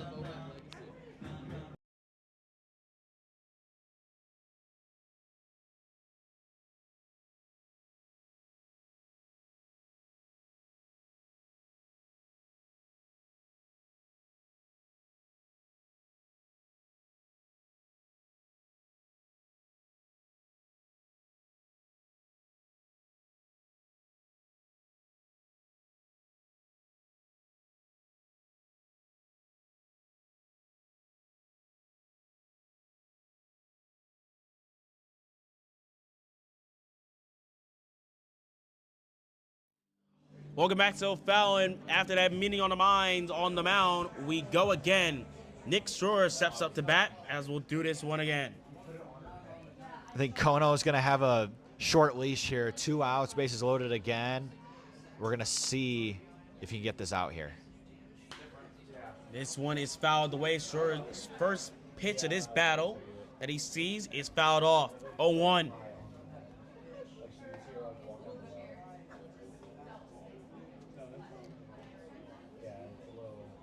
Oh, 1 count now.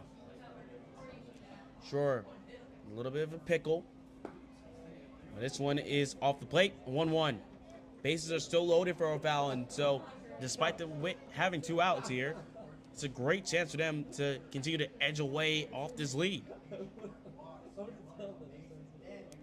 1-1 count. Pitch fire from Cano, and that's called strike 2. Great pitch right there. Really nice spot, off speed. Getting ahead 1-2 is very crucial in this count, especially with the situation at hand.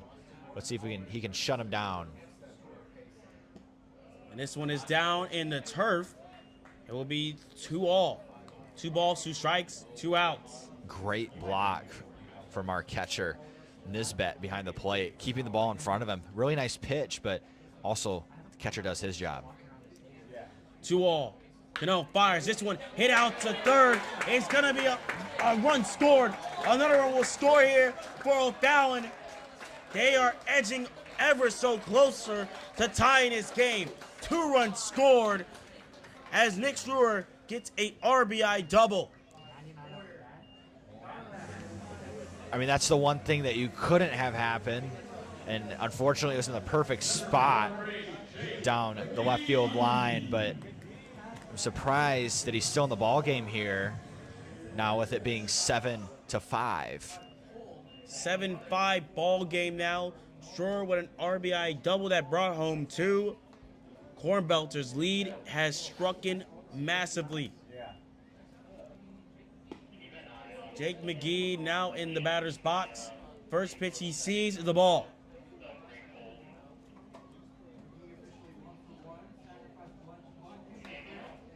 Not ideal at all if you are the Cornbelters right here.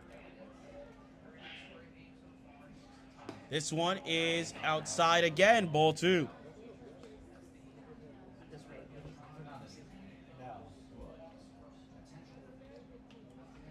Ball 2 now. It's probably Kono's last batter.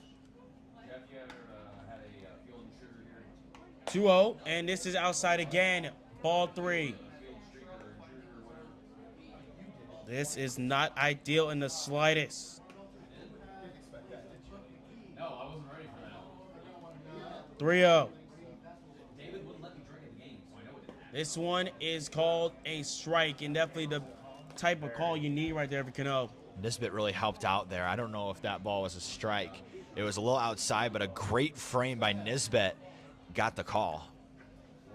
3-1, and this is fouled away. Full count now for Jake McGee. With the tying run on at second, this is a very crucial pitch. 3-2, 2 down. We'll see who makes the mistake first. 3-2, full count, 2 outs. McGee looking to add on more. Cano fires. That's called strike 3. A little bit delayed reaction right there, but Cano gets himself out the jam.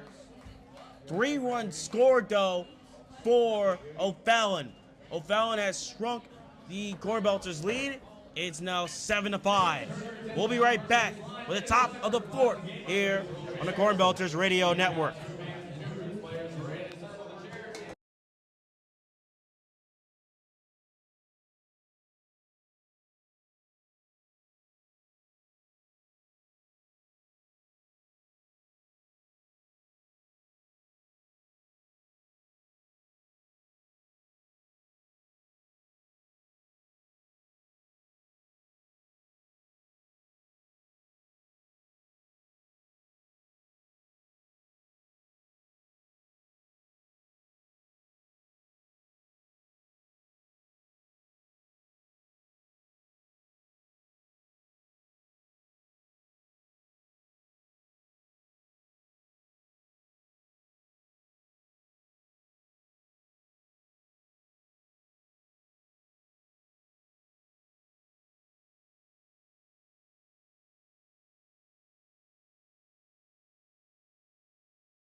Back here, top half of the fourth set to go. Jackson Stanek in a box. First pitch had him move out the way right there. Had him do a whole 360.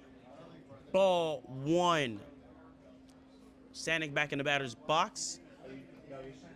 Last time out was great for him. But early in the game, if you're just joining us, he was caught stealing. Second pitch is down low, 2-0. Of course, in the last inning, the bottom half of the third, O'Fallon grabbed 3 off the board and has shrunk the Cornbelters' lead 7-5. Another pitch down low, but this one is called strike one. 2-1 count now for Jackson Stanek, the DH.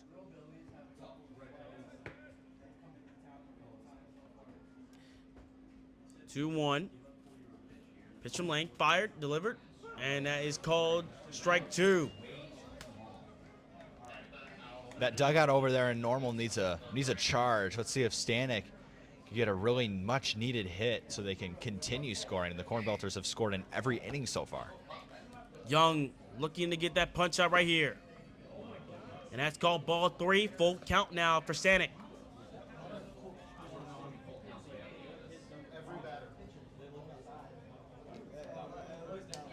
3-2 count now. Young fires, delivers. Stanek gets onto that one. That is popped up. It's a catcher. Sheared. No, never mind. It'll be Bonzakowski who will get under that one. 1 out. When the ball gets that far into the field, the catcher, that is no longer the catcher's ball. Great job by the first baseman,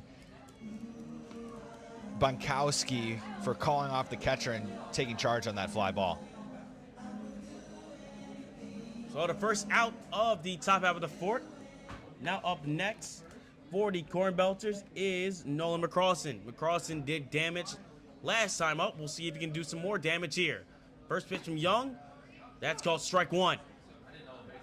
Young has been firing off at the mound here.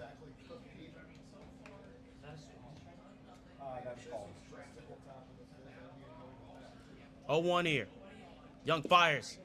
McCrossan swings and misses. Strike two.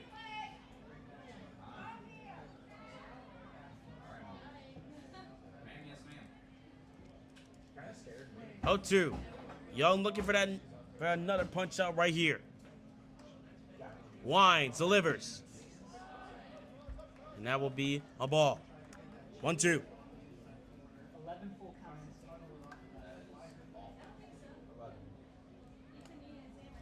1-2 count now from McCrossan. Young fires, delivers. This one hit out to left. Well, that will fall in. Base hit. Running back will get under that one, and that will be the first base hit of the fourth inning for the Cornbelters. Really nice base hit from McCrossan behind in the count. Muscles it up into left field for the base hit. So that will be a base hit for the Cornbelters. 1 man on with 1 out. Now up is Ben Vogley. Vogley, who's been, some would say, a player of the game candidate so far. He's made some great plays out at shortstop and also some great stuff in the batter's box. As of right now, I mean, it's between him and Bleakney. Vogley has 2 extra base hits tonight, but Bleakney has a single and another single, but 2 RBIs as well. So we'll have to weigh those at the end of the game. We'll see if one of them pulls ahead of the other as the game goes on. And that one here for Vogley is now 2-0. 2-0 count now. Stanek is at first. McCrossan's at first, as Vogley will foul that one off. 2-1.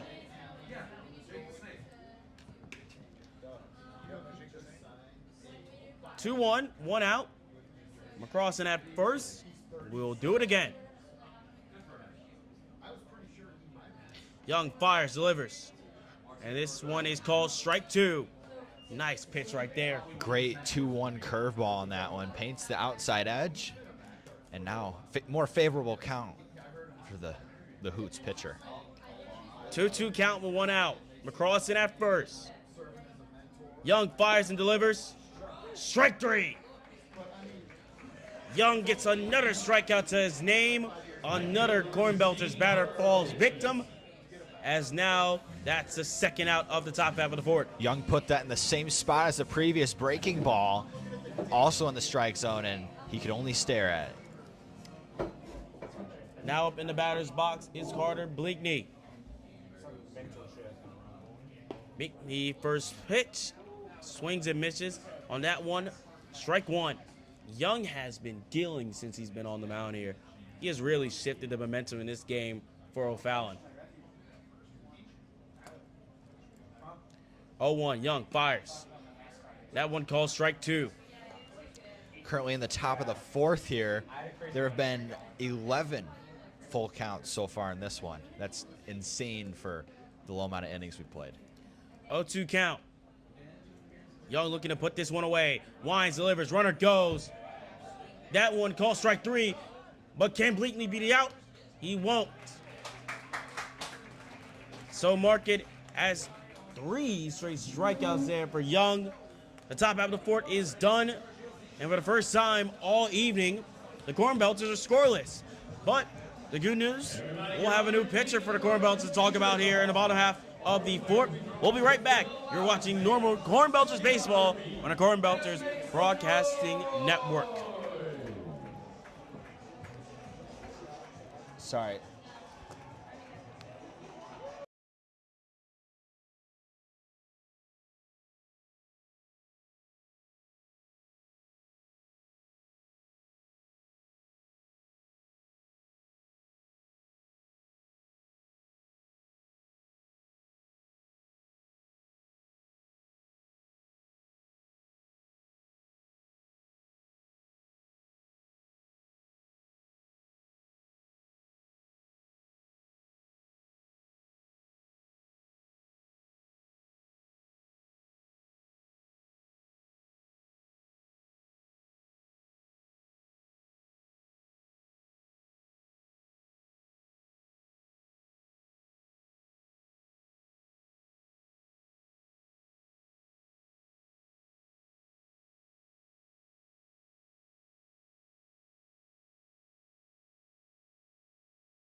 In the pitch now for the Cornbelters is number 27, Will Paxson from Oakland University. Had 5 starts with 11 2/3 pitched and 8 strikeouts. We're get set to go with the bottom half of the fourth. New pitcher on the mound, as just mentioned. As it's time to get this one back underway, Will Paxson's first pitch is called ball one. Of course, for Will Paxson, the man at Oakland University, looking to still deliver some damage, hopefully stop the bleeding as saw by the last inning where O'Fallon grabbed 3 from the Cornbelters. I mean, you just got to come in and throw strikes and be aggressive. 2 straight balls, not what you want to see. I'm sure Coach Du Bois was talking to him about being aggressive and pounding the strike zone. 2-0. This one is fouled off, and we'll do this again. First strike, technically, for Paxson this game. 2-1. Paxson, the hometown kid, looking to deliver some damage. Winds and fires. And that is called strike. No, will be called a ball. 3-1 count now.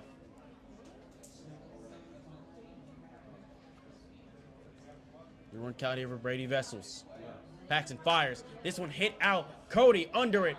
Could it go as high? But it's going to be Cody who gets under that one, and that'll be one away.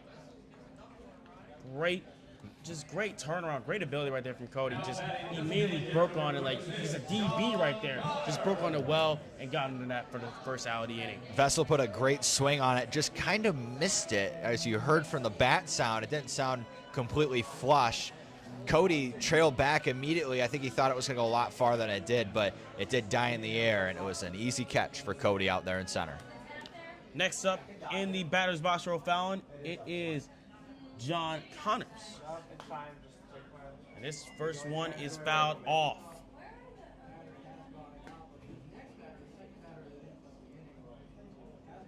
Connors, the man out of Frankfort, Illinois. So far, not bad. Whole one count he faces now, though. Paxton fires and delivers. This one called strike. Strike two. Thought for a second he wasn't going to get the call, but was absolutely painted on the left side of the zone, outside, top corner. 0-2. Good job coming back from being behind in the last count. 0-2 count now. Paxton looking to put this one away. Set. Now fires and delivers. This one is high. Ball one. 1-2.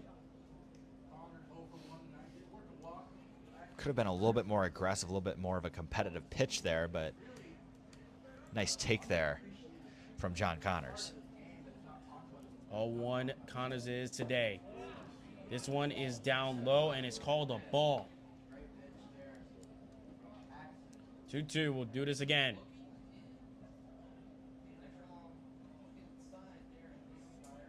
Two with one out. Paxton fires. Gets a little bit of movement there from Connors in the batter's box. He just avoids it. 3-2. Don't want to lose him here. You had him 0-2. The last pitch was really close with a fastball. That was a really nice pitch, but you got to bear down here. You don't want to let him off the hook. Bear down indeed.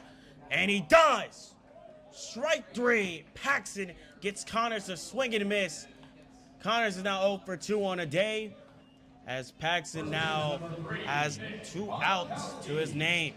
It's got to be what the pitch call was. High and away fastball, and he executed perfectly right on the top left corner of the zone. And he's got 2 down now. Nick Bonzakowski steps up in the batter's box, facing a 0-0, obviously. But 2 outs are now the situation he faces. First pitch, he hits this one well out to left. Thompson unable to get this one. He'll fall down. Base hit, probably can turn 2 and does. Nick Bonakowski will get a double, and O'Fallon will keep the inning alive with that hit. Was all over that off-speed pitch from Paxton. That ball was scorched at 100 miles per hour off the bat. I mean, you heard it probably on the radio broadcast, but man, that was a really nice piece there. 100 miles off the bat. Whoosh! Too fast right there. As next up for O'Fallon, it is Mason Breedenbach. Breedenbach looking to keep the inning alive here, just as Nick Bonakowski did. First pitch from Paxton, called strike. Strike one. Great job coming back with the strike after the big swing from Bonkowski. Strike one now. Breedenbach set. Paxton set. Paxton throws. This one is fouled away out left. 0-2. I'm sure the O'Fallon natives are going to make sure their cars aren't, anywhere near the ballpark. Seems like a lot of foul balls here today. A lot of foul balls. A lot of great battles. I mean, like I said, at the time that I said it, there was 11 full counts, and all the batters and all the pitchers, just really good baseball we're watching right now. This one chopped. Under that one is Kieser. He'll toss it right back to Paxton, and that will do it. Through 4, it is the Normal Cornbelters who lead 7-5. Paxton's first inning is a shutout, and that will do it for me on the play-by-play. I'll be turning it over to Braden as he will take you through the rest of this game here on the Normal Cornbelters Radio Network. We'll be right back with the top half of the 5th after this.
Welcome back to normal Cornbelters baseball on YouTube.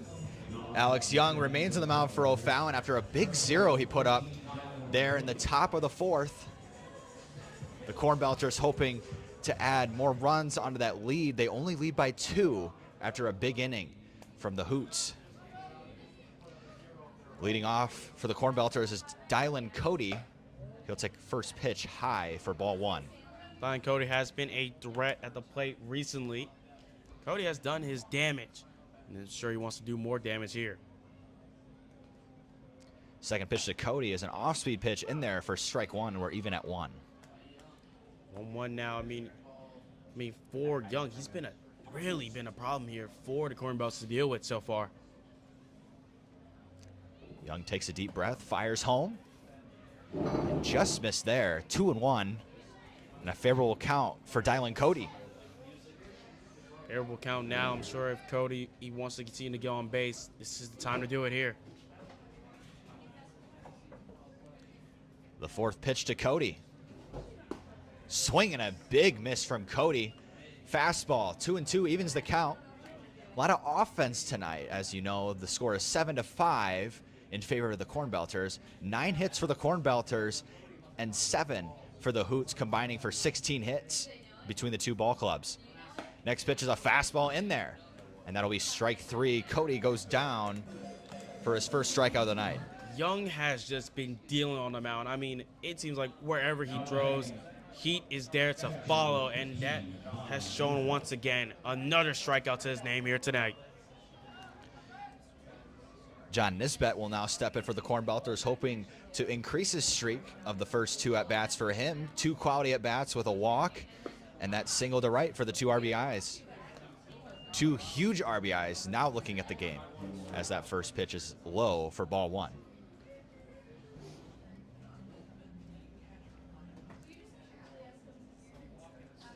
Not a bad start here. Second pitch to Nisbet is low. 2-0. And a favorable count here for him. Looking for a fastball, 2-0.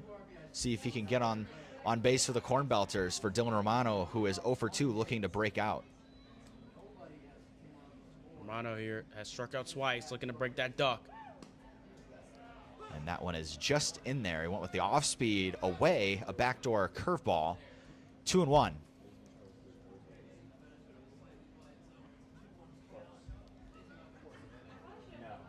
Two one here. Your Romano got to stay patient. Nisbet takes high, 3-1. Nisbet, the catcher in today's ball game, as I mentioned. 1 walk and a single. 3-1, looking to be aggressive here. Pitch from Young. Low, and that's going to be a 5-pitch walk from Young. The Cornbelters have a runner on first. And that's been a rarity here today. Here for Young. I mean, Young he's done damage, but you rarely see him walking, and that's the first time in a while you've seen a walk from him. Third base coach communicating with Nisbet, who just took first. That'll bring up Dylan Romano, currently 0 for 2 with 2 strikeouts. Young looks over to first, fires home, and that ball is fouled back to the backstop for a quick strike 1. 0-1 here, Romano. You got to keep fighting. You know, you struck out twice, but all that's now in the past here. All that matters is that you finish the job. Fouled off of himself for strike 2. Young, a pitcher at Mineral Area College, didn't get a whole lot of action there. Has looked really good tonight. And as we know about the Prospect League, a lot of the biggest thing that they're looking to do is get more eyes on him. And he has for sure tonight gotten more eyes on him. Doing really nice so far. 0-2 count to Romano. Swing and a miss. And that's his 3rd K of the night swinging. And now there's 2 outs with Nisbet stranded at first. That'll bring up Kaiser, the first baseman, looking to keep this inning going. It has just not been ideal in the slightest, which that sucks, you know, for Romano. He's been battling all game, and, you know, to strike out 3 times is just not what you want at all. Young goes home. Fouled off to the left side, a chopper that ends up in the stands.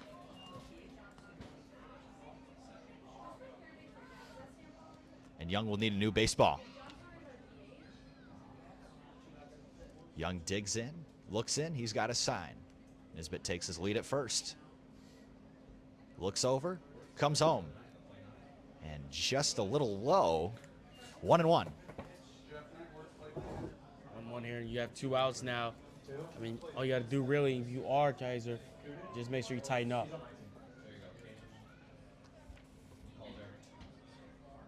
Next pitch is in there, a fastball, and he's quickly down 1-2. Beautiful night here in O'Fallon, 79 degrees, but it feels nice with a little bit of breeze. As you look on into center, you see a trail of lights in the sky. That is airplanes coming to the nearby airport. Fouled off, an inside pitch. We'll do this one again, 1-2. 1-2 here, and now if you are Kaiser, stay composed, stay focused. I mean, you already done damage earlier. It's all about continuing to do damage right here. You want to make sure you can advance that runner by any means necessary. Going to see it. Nisbet will try to go to second. He won't. Ground ball right back to Young. He'll step over, flip over to first, and that's the 3rd out, and that'll end this half of the inning. Your score, Cornbelters 7, Hoots 5. We'll be back in a moment.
Nisbet has help putting his gear on from his teammates, and he's back in, and we're ready for this next half inning.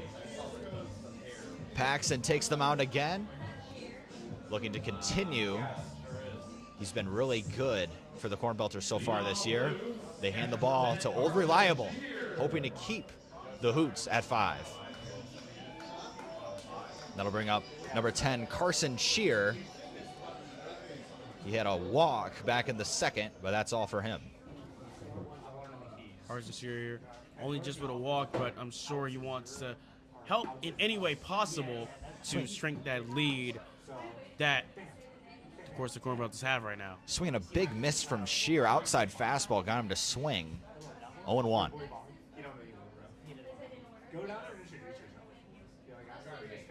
Next pitch, in there again. Love to see the attack from Paxton. 0-2.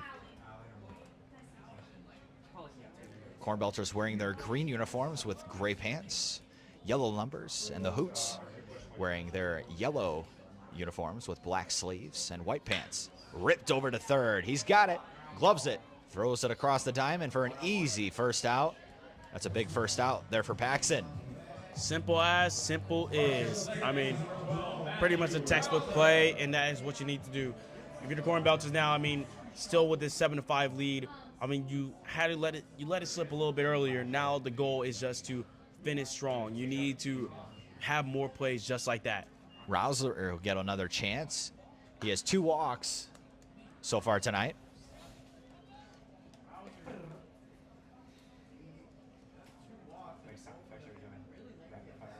Paxton looks for his sign. He's got it. Rotates and fires home. That is away, and it's 1-1. You want some Car Shield Field history? The field opened. It's a beautiful ballpark. If you look out in right field, it's kind of like Fenway Park. You got a 40-foot wall out in right field, kind of the reverse side. As you know, that left field is where the Green Monster that we all know and love is for Fenway. Before the O'Fallon Hoots, they were the River City Rascals. They called this place home until 2019 when they transitioned over to the new O'Fallon Hoots. As that pitch is away for ball 2. Ball 3, 3-1. Features a nice turf field that was installed in 2017. And a hidden gem that I noticed while walking in. If you look behind the scoreboard from the other side, behind the ads, as that pitch is fouled off to the left side, the scoreboard used to be hand operated. You have a couple of tiles with numbers. Really? That it used to, and you have a little ladder that goes up there. I saw a couple of 4s and 5s up there. That's kind of cool. Yeah, I mean, for a ballpark like this, when I first walked in, it kind of reminds me of like those old school Negro League ballparks. Yeah. Back in the day. And it kind of reminds me a little bit of Rickwood for those history buffs like myself. Ripped, and he couldn't quite get it as that ball ends up into center field. He's going to try for second. The throw is unfortunately offline from Cody, and he will advance to second on the throw. Nice piece of hitting there. You got to give Vogley, credit to just even attempt that type of catch. I mean, it was a great attempt just to go up and try and get it. Fortunately, got passed by him. And, I mean, it's ideal situation now here for the Hoots. I mean, now you have a runner in score position. You have the man who can possibly tie it at the plate. I mean, it's all in your hands right here. Paulie walked in his first at-bat.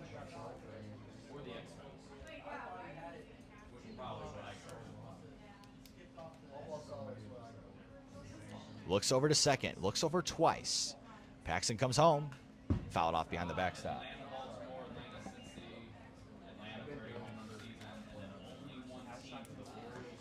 0-1, good job getting ahead right away. Want to stay ahead in this situation.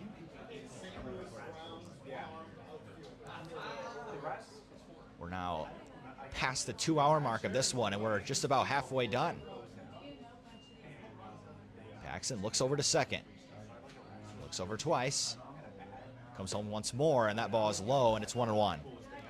1-1 count out with one runner at second. I mean, you're Paxton. All you got to do is stay composed right here. I mean, 1-1. All you don't want to do is make a mistake that, you throw a wild pitch or anything of the sort. Paulie hit .294 at Missouri Baptist University as that ball is high. 2-1 to him. 3 homers, 13 RBIs, and 8 walks. He's a native of Washington, Missouri. 2-1, crucial pitch for Paxton here. Behind in the count with the runner in scoring position. Takes a deep breath before starting his motion. The pitch is a great breaking ball in there, and it's 2-2. Perfect pitch to throw in this type of situation. I mean, you have a batter that probably thought it was going to be another ball, but you caught him off guard with that breaking ball. Beautiful stuff. Paulie taps the plate twice and steps in. Another crucial pitch for Paxton. Gazes over to second. Fires it home. Outside fastball just missed. And once again, we're full. 3-2 count, full count. I mean, you're Paxton here. You got to drive something. You got to just throw the straight stuff at him. Give him the gas. And looking at the man standing on deck is Nick Stoyer. Single, double, 3 RBIs on the night. I think you'd rather face this guy here with 1 out. Crucial out here. That ball is fouled off to the backstop. Another chance here. I mean, it's like a little river refresher. Foul that one off for Boat. You're Paxton. Gotta just remember, go with your best thing right here. Don't overcomplicate it. Just give it some straight up. The 3-2 is low and in, and that is going to put a runner on first and second for the ever dangerous Nick Stoyer, who will take his time coming to the plate. He knows how big this at-bat is. I mean, now this is a perfect situation for O'Fallon. This is the situation they've been dreaming of for a while. I mean, you pretty much have Bo pretty much the tying runs on base, and then you have a possible go-ahead run in the batter's box. So for him, it's simple as. If he can just drill one out perfectly into the gap, all the way near the wall, I can even take a yard, this could be it. First pitch is in there for a strike. Good job by Paxton getting ahead early against a dangerous hitter. Tough assignment here for Paxton. It's going to take a lot of focus here. He's got his sign. Focus has to be the Runners goal. at first and second. Take their secondaries as the pitch comes home. Swing and a miss. Big swing from Stoyer. Couldn't quite hit it. 0-2. 0-2 now. Paxton, you got to just make sure to deliver the good stuff. Paxton looks home. The pitch to number 9. Broken bat. Over to second. Flip to second in time. Throw to first. Double play. Huge double play for the Cornbelters. And that is how you end an inning. Wow. And that is how you take the air out of a ballpark. Beautiful way to close out the inning right there to get the double play. I mean, all you could hear was the ball hitting the glove, and then you could hear a pin drop in this place. We'll go to the next inning. It remains 7-5 Cornbelters. You're listening to Normal Cornbelters Baseball on the official YouTube of the Normal Cornbelters.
Welcome back to Normal Cornbelters Baseball. Young takes them out for his third inning of work.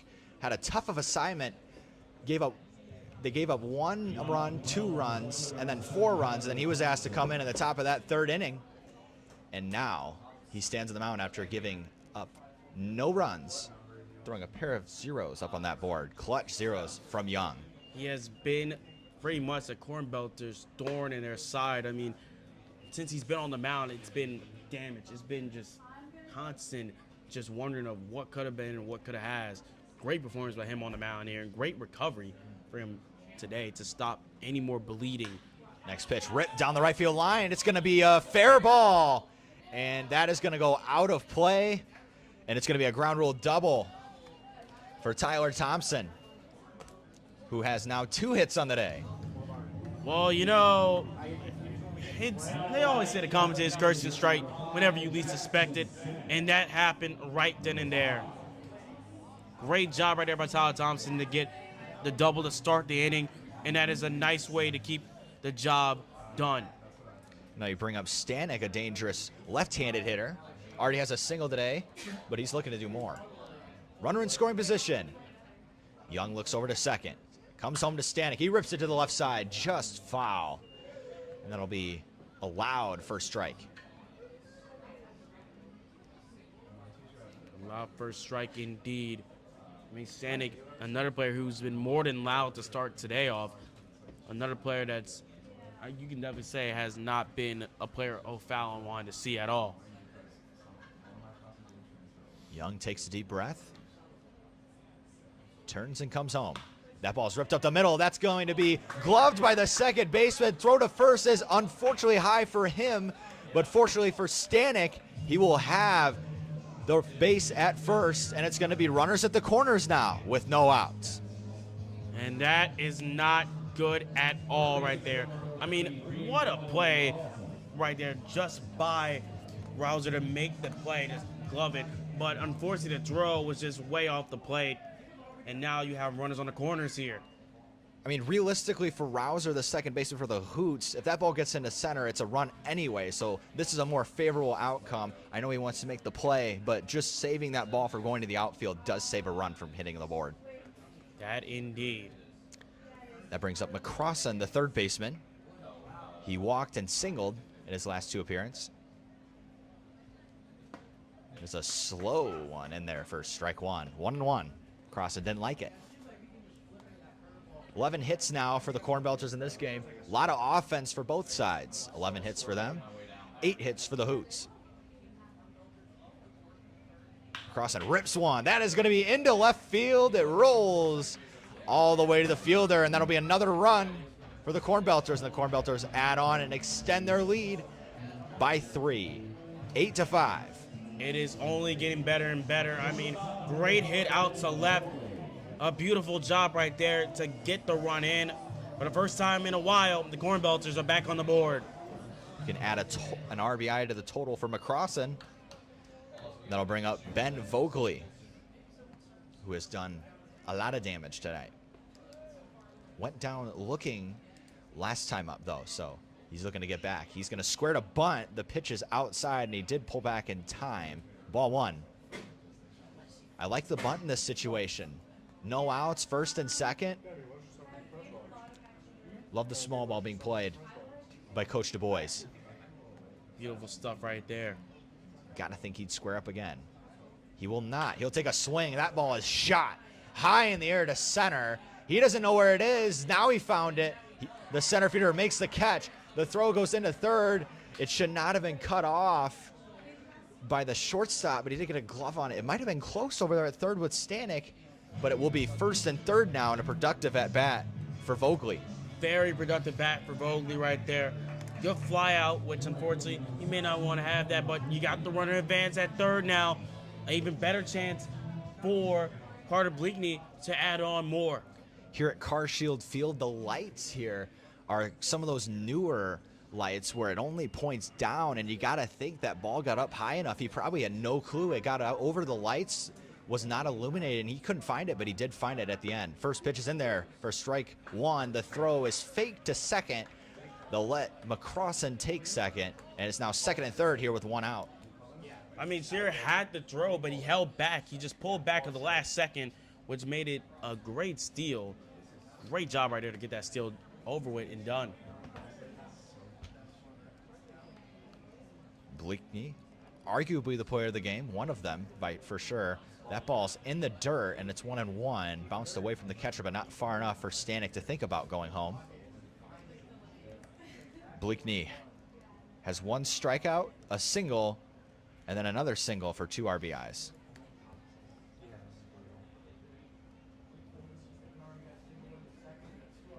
About to reach 9 o'clock on the night. Long game.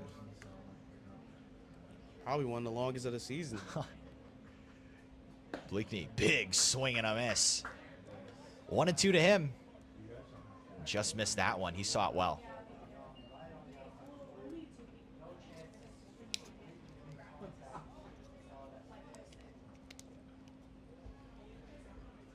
Young, running on fumes. Comes home. Outside fastball is away. Easy take for Bleakney, and it's 2-2. 2-2 now. Bleakney, I mean, I'm going to be waiting on that right pitch. You don't want to be a little too early because we saw in the first pitches, swung and miss. Now is the right time to just hold back. I mean, you have that 1 out to give, so don't chase anything. I mean, other than the original bullpen arm, as that ball is swung on a miss, really nice pitch from Young. He gets Bleakney, and unfortunately, there's 2 outs, but pretty good at bat here in line for Cody, who will step in with 2 outs and runners at second and third. As I was saying, other than really nice job by both bullpens of holding this game, besides obviously the 1 pitcher that came in for the Cornbelters immediately. But since then, I mean, both bullpens have just, you got to feel happy on both sides of how it's gone since then. It seems like in the top half of the 6th that the Cornbelters have finally figured out what's up with Young, which is great here. I mean, you kind of cracked the code. I mean, we haven't seen a chance like this for the Cornbelters since the first and second innings right here. So right now for Cody, 2-out situation, but if you can catch on to the right pitch, you can add on. Cody takes a fastball away, and it's 1-1. The first pitch he got was fouled off to the backstop. They really want these 2 runs here. You can separate yourself and put yourself up 5 that you were up 7-2, as you guys can remember earlier in the game. You can get back to that 5-run mark. Appeal over to the umpire, and that is going to be no swing. 2-1. That was an off-speed pitch on that one. Young comes set. 4th pitch from him. Another fastball away. Struggling to find the outside part of the plate with the fastball. 3-1.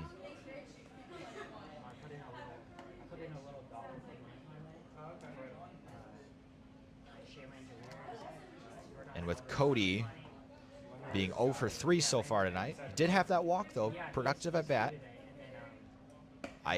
Big swing and a miss there. High fastball, and Cody bit. I was going to say, with the base open, I don't think losing it to Cody would be as bad as they could think. But I think you'd rather, honestly, looking at the stat sheet, face Cody rather than Nisbet, who's standing on deck right now. Adam again. This one saws him off, popped up in the infield. The catcher will catch it with 2 hands, does Shear. And that'll unfortunately end the inning, but the Cornbelters do get 1 back. Your score, 8-5. We'll be back in a moment.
Cornbelters baseball on YouTube. Paxton will remain on the mound, but I can't think that he'd be on there for much longer. Great job by the young man. Devin, as you know, I had to do the same thing. Mine was not as good as Leo Romano on the trip to Quincy the other day. Had an unbelievable intro. As you know, Coach Du Bois makes all the new players, new interns as well, introduce themselves. Fun fact, I heard yours was really good. Can you tell me a little about your introduction? Because I was not there. Well, you know, my introduction as being one of the only few interns from the South, it's kind of like, whoa, what's up? You know, it was kind of a little crazy. I dropped the fun fact that I was in a Netflix movie back in 8th grade. It was a terrible movie, Tall Girl. I do not recommend you watch it for anyone who is viewing. What a fact drop. It was, you know. That pitch is high. It's 2-0. They check over to the first base umpire. He says no swing. I guess I'm still talking about it, but, you know, it was kind of funny because back then the role they had me was a trumpet player during Mardi Gras. And I was on trumpet player back then. I was trumpet player back then. So it was a weird time because sometimes during the shoot they were like, all right, don't play. And then, all right, play. And then let's do it again. And for young Devin, it's probably the most annoying day of his life. I never had to play Mardi Gras Mambo. That's a 4-pitch walk for Paxton, and I have to imagine that It's probably close to coming out. You can continue. How'd you get that gig? In short, my band director at the time, I just walked into his office. I was like, just on some regular, hey, what's up? How's it going?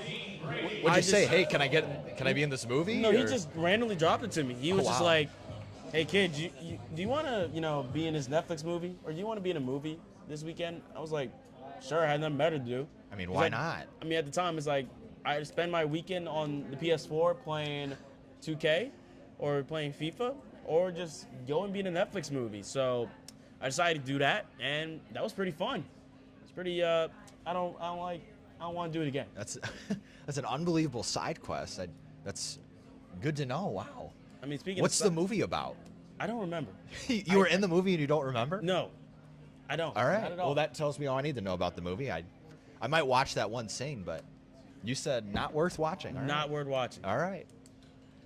After the 4-pitch walk, next pitch is just outside for a ball. That brings up number 16, Brady Vessels. And Coach Du Bois is going to waste no time after the ball. After a 4-pitch walk, another ball. Paxson, great night. If he was at the corn crib, he'd probably get a big ovation, but I don't think he's going to get much here in O'Fallon. We're going to take a break. We'll introduce the next pitcher in a moment.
Welcome back to O'Fallon, Missouri. Taking the mound is now Charlie Taxi, number 28, from the University of Illinois, Chicago. He comes set with a runner on first in an 1-0 count, courtesy of Will Paxson in the outing before. Next pitch is 2-0. I was just made aware from the analytics team here at O'Fallon that, Devin, you were in the room with greatness and you did not even know it. No, I was too young. Sabrina Carpenter was in the same movie as you, and he had no clue. Now you could say you've been in a movie with Sabrina Carpenter. How do you feel about that? I wish I knew earlier. I thought my broadcast partner, 2-1, who currently is the other broadcaster for O'Fallon, Mr. Julian Munoz, I thought he would know. He's a real aficionado of him. He's a real aficionado of Sabrina Carpenter. I'm surprised. I'm really surprised. Wow, I can't believe it. Pick over to first is not close. It's crazy what you find out when the games get slow, Devin. It's crazy what comes out. It really does. It's always a fun time. I mean, other than this, of course, at the Corn Crib tonight, KCL was in action, second night of KCL action, Taxi comes home with an off-speed pitch. It evens the count at 2. Nice slider there from Taxi. Once we find out the results, we will definitely let you know in our score update next inning.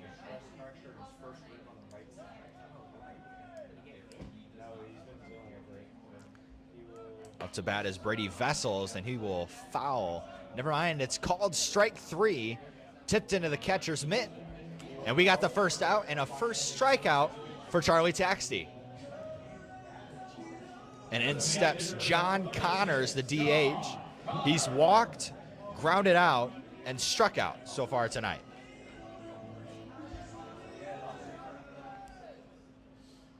There's one again here. At the University of Illinois, Chicago, Taxi through 15 and a third innings.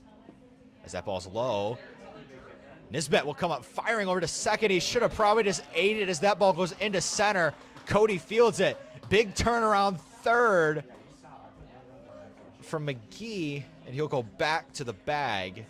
Unfortunate throwing error. That is just not needed. I mean, 8-5 ball game.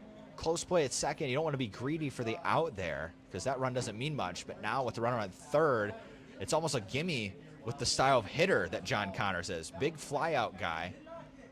And now a flyout will likely score the runner at third.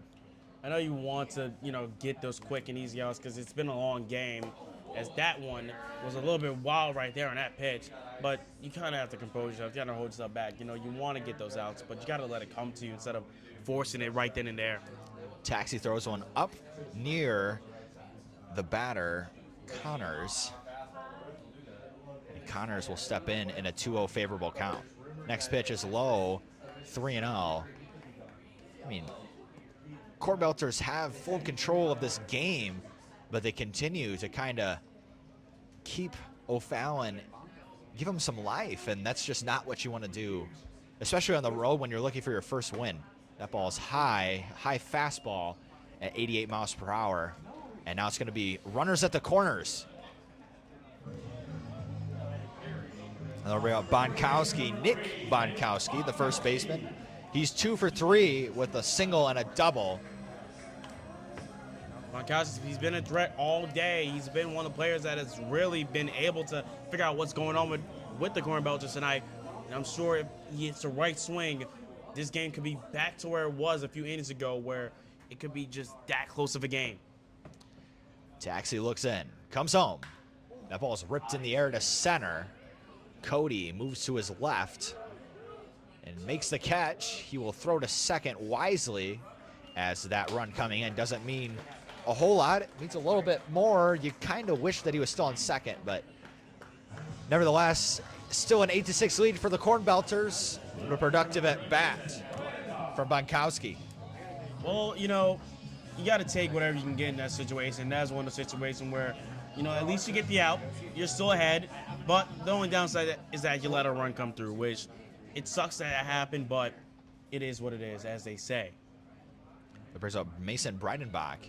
Pick over to first, not in time. Flip back to the pitcher. And Breidenbach will start his at-bat and this next pitch. Taxi looks in.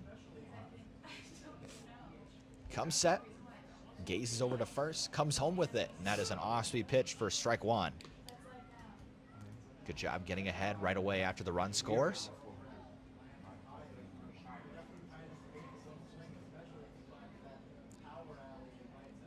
Taxi, a similar pitching style to Craig Kimbrell, except that he holds the ball instead of letting his arm hang without the ball in it and the ball in the glove.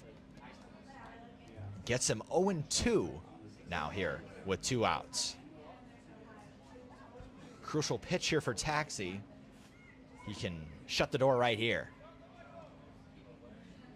The 0-2. Fastball inside, fought off by Breidenbach. Got to make as most what you can right here. 0-2 count now. You can't just punch out and get an end to this inning. Breidenbach hit .220 at the University of Miami, Ohio, with 1 home run, 14 RBIs, and 15 walks. So a nice eye. As that pitches away. 1-2.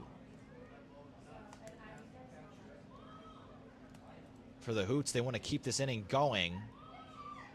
We'll see if we see motion over at first in this 1-2 count. Taxi looks at him a couple times at first and comes home, and that ball's away. And we're even at 2 here with 2 outs. On deck is Carson Shear, who has walked and grounded out in his other 2 at-bats.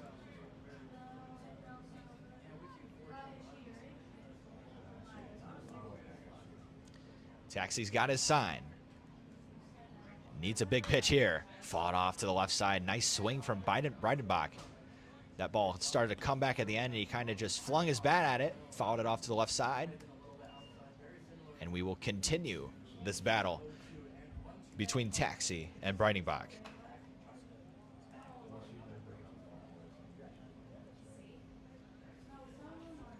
2-2 count now with a runner at first. Ripped over to first. He will catch it in fair territory and step on the bag. Very nice pitch and a very nice result for Taxi. He gives up just 1 run despite all the traffic. It is 8-6 going into the 7th. We'll be back in a moment.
Welcome back to O'Fallon, Missouri. Your score is 8-6. Cornbelters hanging on barely. Leading it off is going to be John Nisbet. Devin, looking out into the bullpen for O'Fallon, it's kind of comical because you got a lot of people out there, and I guarantee you not every person out there is a pitcher. Being a part of bullpens, I can understand. The vibes in the bullpen are always immaculate. It's the place to be. It looks like they're having a lot of fun out there. Yeah, of course they are. And, I mean, it is now near 10 p.m. local time. It is 9:17 currently, which this game, it's been long. You know, we had to start at 6:35, and here we are a near 3 hours later, and we're in the top. Oh, wow. And that caught a piece of Nisbet up and in. Scary pitch, but it did get him in a spot. I think it might have got him a little bit on the elbow guard, but it was up near his face. He'll take first and is not hurt in the slightest. And that's a break for the Cornbelters, who now have a runner on with no outs. That'll bring up Romano. Romano looking to break this duck he has had today. Currently 0 for 3 with 3 Ks. First pitch is in there for strike 1.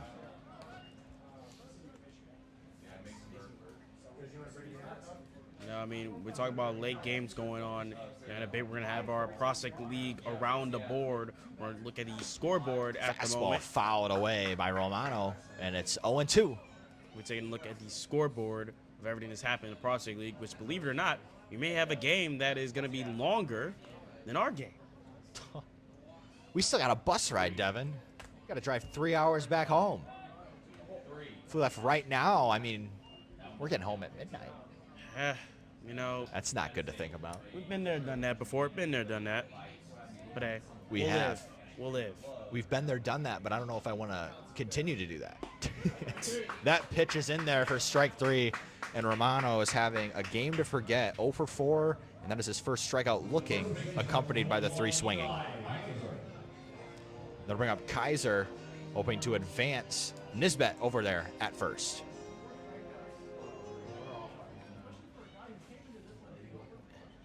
Our new pitcher for O'Fallon is Mason Burke from Spoon River Community College. He is the number 159th overall recruit out of Missouri high schools, number 56 for right-handed pitchers. He's pitched 2 innings with 2 strikeouts. Picks it over to first. The first baseman stared at Nisbet laying there before Nisbet called time, and then he throws it back to the pitcher. 1-0. The pitch, low and away, and it's 2-0. And this is the count you want if you are Eli Kaiser.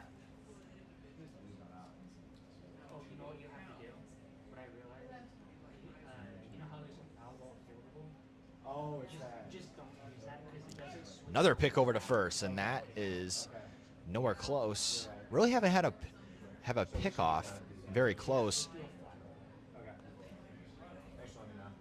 Everyone's pretty dialed on the base path so far. Next pitch is in the dirt, 3-0.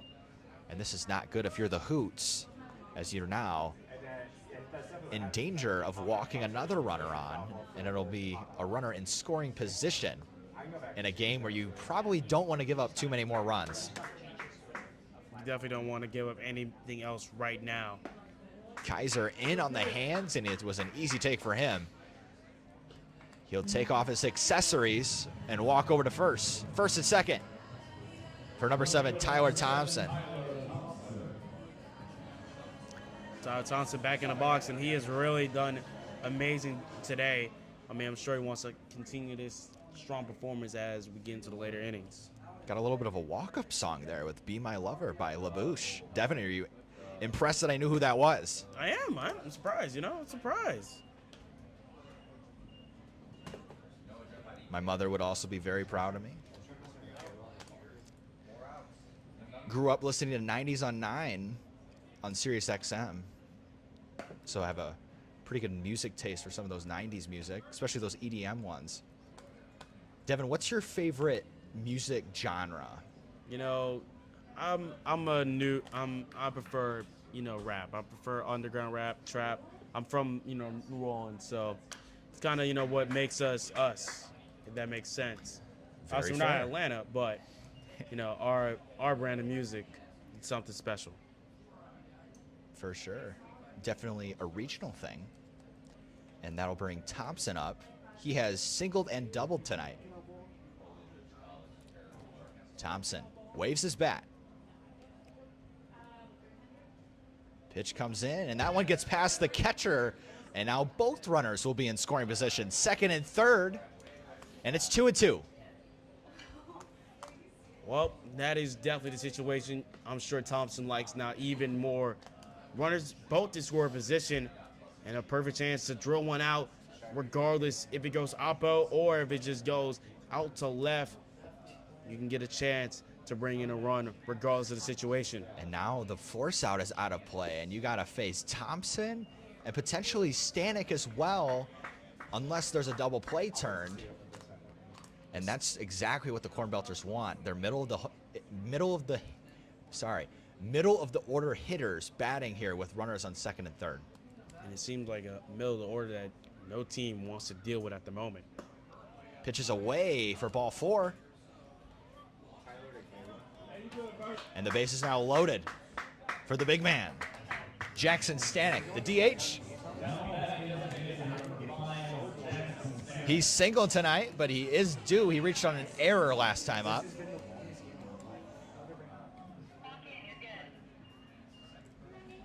Stanek looking to make some noise here in the later innings. Stanek's big swing and a miss. Away fastball. Just missed it. Pulled his head a little bit. He was really trying to crush that one, Devin. He wanted that one to go yard. I'm sure he would. It's getting late. I'm sure he wants to send some people home early. if they score enough runs, they need to score 8, which kind of seems like a mountain. But to end this game at an okay time at night, from my perspective anyway, and Not bad, not bad. 10-run inning, they're going to have to put a lot of work in to get that many runs across the board. Stanek down 2-0, takes a high fastball. Good eye from Stanek, 1-2.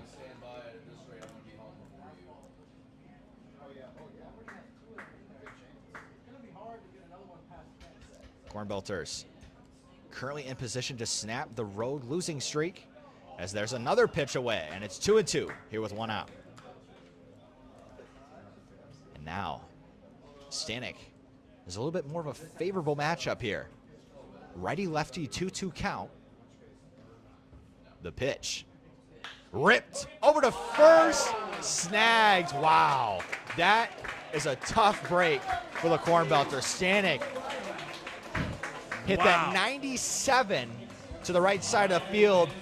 The first baseman from O'Fallon that'll be Bonkowski, barely had time to react, and it was a look what I found moment as he caught it, and all he could do was step over to first. And that is your 3rd out. We'll go to the next. Your score, 8-5. 8-6. We'll be back in a moment.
We are set for the bottom of the 7th here in O'Fallon. Taxi on the mound for a 2nd inning of work.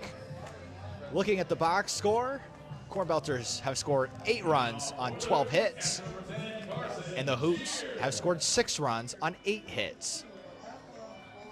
Stepping up for the Hoots next is going to be the catcher Carson Shear.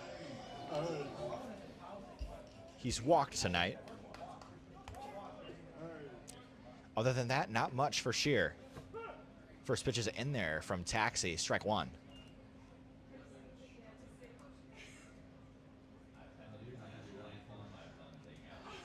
0-1, a really quiet night here in O'Fallon. Swing and a miss, strike 2. Starting to see some fans head for the X's, getting a little late here on the Thursday night. Kids are getting the night off from their bedtime as summer has rolled in and they're done with school. Next pitch, I believe, was in there, but is called ball, and it's 1-2.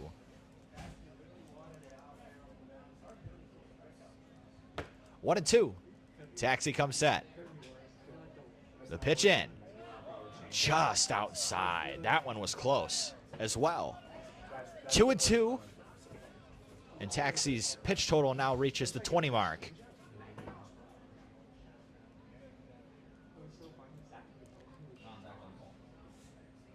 Taxi fires home. That one's in the zone, and it will be a fair ball, just barely. That'll go over by the Cornbelters bullpen. It'll hit off a backpack, and the left fielder will move on over, throw it in, and that is a double for Carson Shear, his first hit of the night. Not ideal in the slightest now here. I mean, a way to lead off the bottom half of the inning. Not good. Really nice piece of hitting from Shear. He was definitely due. And that'll bring up number 12, Matthew Rouser, the second baseman. Rouser wears number 12. Taxi looks over to second. And he's going to step off the mound and ask for another sign to be shown. He must have missed the sign. He asked for it again. This time he's got it. First pitch to Rouser is fouled off and into the parking lot to the left side.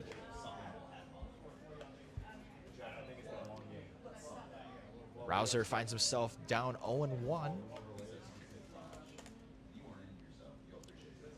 A lot of the fans here in O'Fallon have already headed home. It is almost 10 o'clock. Taxi lost that one a little bit, left it outside the slider. That might have been a release point issue. 1-1.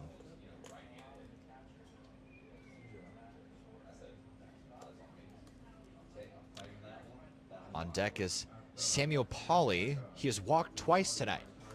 A lot of walks, Devin. Seems like walking has been the theme of this game tonight. Ripped into right field, and that is going to be in the gap. A run will score for O'Fallon.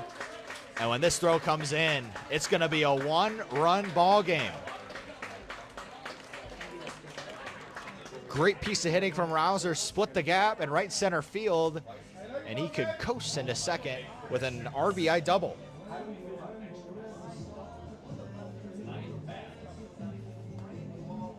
Really nice piece of hitting. That'll bring Pauly to the plate. Got a couple practice swings in before coming up. He steps in with a new situation. It is now 8-7 Cornbelters, and the tying run is now just 180 feet away. Taxi looking to keep him there.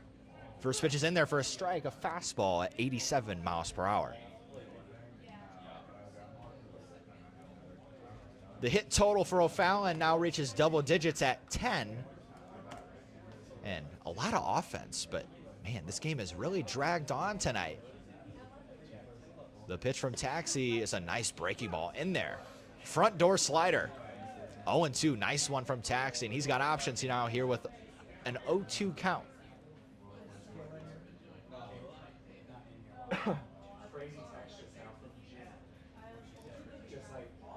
Pauly will step back into the box, regroups. Taxi comes set. Crucial 0-2 pitch here from Taxi. Hit in the air to center. Cody coming in on it.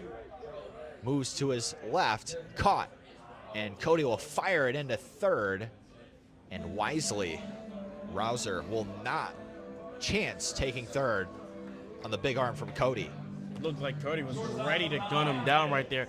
Great throw out there, even though the runner didn't go. Incredible throw. Big out for Taxi, coming back after the run scores. That's something they've done a good job of tonight, Devin. Seems like when damage comes, they always pick back up and get their foot on the right way. And that's exactly what matters the most right now. You get plays like that, that's what you need. First pitch from Taxi, and at this at-bat for Stoyer, back to the top of the order, is low for ball one. He has singled twice and doubled and has 3 RBIs. Great stuff right there. Fooled him with the breaking ball, 1-1. Nice slider from Taxi. He's really throwing that one well. Let's see if he throws it again.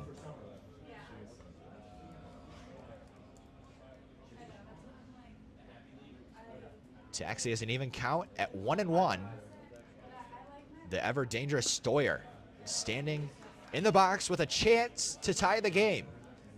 As that ball is low for ball 2, couldn't quite get a grip on the slider. Did try again, but could not replicate what he did the previous pitch.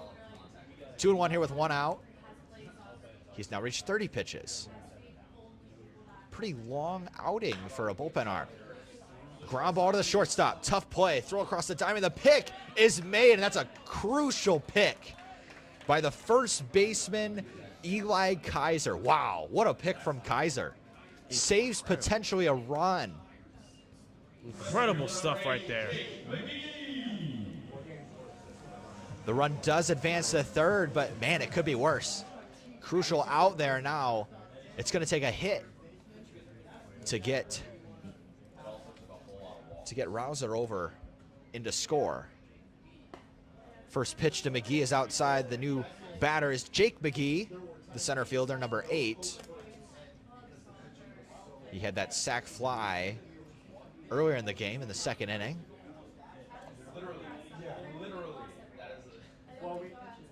McGee is from Chesterfield, Missouri. A lot of Missouri people here. I guess that makes sense, but I feel like with Normal, there's not a lot of people, not a lot of home state people for Normal. You have seen, some Illinois players on O'Fallon too, which is a noble thing as well. McGee attends the University of Evansville, rated number 95th on the most impactful freshman, as that pitch is away, and quickly Taxi finds himself down 3-0, and someone is really getting hot over there in the Cornbelters bullpen. 3-0, I gotta think you're okay with the walk here, with Stoyer being as big of a threat as he is, and McGee coming out with the RBI. 3-0, important pitch, and he decides to go at him with a slider in there for strike 1. 3-1 Taxi, in it for the long haul in this at bat. Let's see where he goes next. Comes set. Fires the 3-1 home, and that slider just missed the corner, and McGee will walk over to first, and that'll bring up Brady Vessels. Not ideal situation here. Now runners on the corners here with 2 outs. If Vessel gets onto as well, this could flip this game on its head. Mind you, Normal have not trailed all night. Vessels looking to do some damage. First pitch is a strike, and he will take second with a delayed steal, no throw, wisely, as that run moves over to second. And now the go-ahead run. If Vessel can come through here, the O'Fallon Hoots might find themselves ahead in this ball game. Taxi comes set. Broken bat again over to first. Routine pop fly and a big out. Taxi escapes. And that was unfortunately an inning for Taxi that he'd like to have back. Gives up a run. He'll get a hug from Coach Du Bois. The score is now 8-7 Cornbelters, and we've got a big one brewing here in O'Fallon. With that being said, we're going to head to the top of the 8th. We have some updates around the Prospect League. Let's take a look at it. Champion City beat Terre Haute 7-4. The Hat Tracks beat the Rex earlier today. Cocomoco Creek beat Johnstown 1-0. As we're going to look at other games, Quincy, the team that the Cornbelters lost to last night, they dominated Burlington 13-2. Lafayette and Chillicoin are in a thriller right now, 13-11. That game is in the bottom of the ninth. Meanwhile, over to Dubois, they beat Decatur 3-2. Clinton beat Illinois Valley 8-1, while Springfield, they beat the Denville Dans 8-4. The Cape Catfish, they beat the Alton River Dragons 3-1, and your last update in a game that probably will be later going than ours, the Jackson Rockabillies are up 13-1 over the Drillville Drillbillies. That's it for your Prospect League update, as that is the scores around the league. We'll be right back after this break. McCross is going to step in. Tonight, he has singled twice and walked once. And that is an important game, the Illinois Valley game, as they now are 4-5. The Cornbelters are now in second technically, but at the conclusion of this game, they can also be tied for first as that pitch is in there for a strike. It seems like every time, it's like every other game, it's a three-way tie between Normal, Quincy, and the Pistol Shrimp, Devin. It seems like we're going to be fighting to the last day between these three teams. I mean, as much as we all love this, I mean, it seems like every team in the Northwest Division, they want it just as bad as everyone else. A lot of great baseball in the Northwest Conference.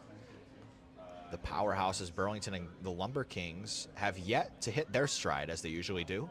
But Normal fans are thirsty for some playoff baseball. Maybe this could be the year that they finally have a playoff game at the Corn Crib. 2-2 to McCrossin. Went with a fastball there. And the Cornbelters really need some insurance here, as the Hoots have scored in the last 2 innings. 1 run and another run. McCrossin fouls that one off his foot. He'll walk that off for a second.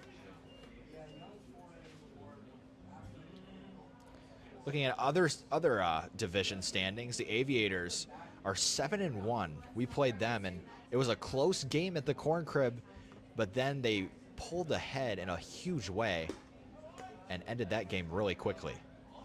In the Central, the East Central, Danville Dans are currently in first at 6-2. Du Bois right behind them in 6-3. And then everyone else kind of struggling in that Central Division.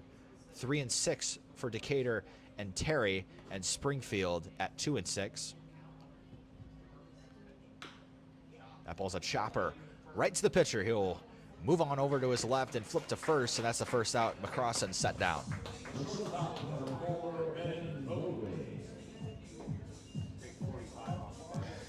Vogley has 2 extra base hits in this ball game, struck out once, and then had a fly out last time up. In the Western Conference in the South, that one is with the Jackson Rockabillies hold first place at 6-1. The Cape Catfish are right behind them at 6-3, and then 4-4 for the Thrillbillies, and then after that it's Hoots at 3-4. Pending tonight's game, and Alton 0-9. They have not won a game yet this year. The first pitch to Vogley is a strike. He squares around on the second one, and it is low, and it is 1-1 here with 1 out. For the Hoots, this is an important game, Devin, as well. A lot on the line, maybe not long term, but definitely getting ahead. You always want to get ahead and stay ahead. For both teams, this is an important game, and we find ourselves in an 8-7 ball game late in this one. That is a high fastball for 2-1. 2-1 count now.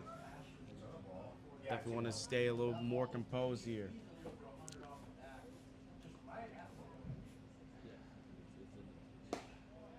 The ball is high, and it's 3-1. I know that Team Britain in the World Baseball Classic had an espresso machine for their home run celebration.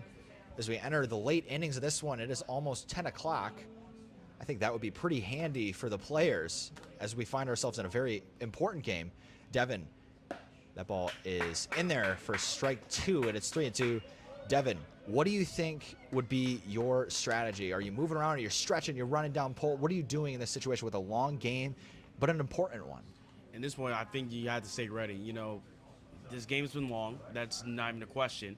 I mean, we've had fans throughout. It was a little bit more packed. That one is called Vogley strike takes 3. a fastball away, and that is strike 3. That's a tough call.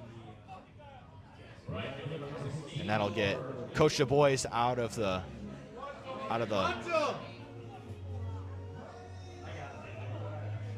Du Bois is out of the dugout yelling at the home plate umpire as that ball was just nicked the zone according to analytics, but it did look quite out. That ball just outside, and it's 1-0. So Vogley goes down looking, and Bleakney will come up. Not ideal at all. I mean, I think, you know, the reaction from Coach I mean, that is definitely a reaction. I understand. Ripped up the middle. Clutch single from Bleakney. And the Cornbelters have a runner on here with 2 outs, and it'll be up to Cody Well, if you want to respond to them on a call that you thought should have been your way, that's the way to do it right there. Drills that one out into the outfield, gets on base, and now there's still some life in this inning. The the home plate umpire, very patient with Coach Du Bois. A lot of screaming coming from the dugout, and just stuck his hand out. Let him play as that ball is high. 1-0.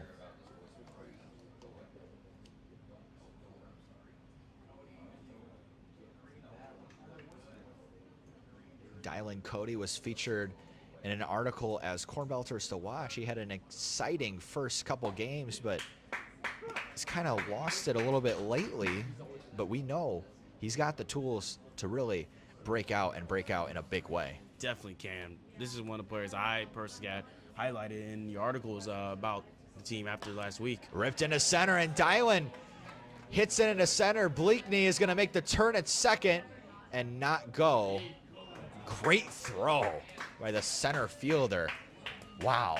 McGee put that one on a line. There was no chance of Bleakney getting there. He is lucky that he stayed at second. Very, very lucky right there. Number 15, John Nisbet will step up to the plate. They've started to play slow music at the ballpark. Kind of funny. Kind of getting, setting the mood for some people, maybe.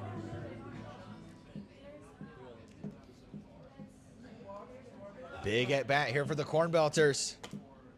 That'll be John Nisbet. Takes strike one, a fastball on the outer half. Nisbet was hit by a pitch the last at bat.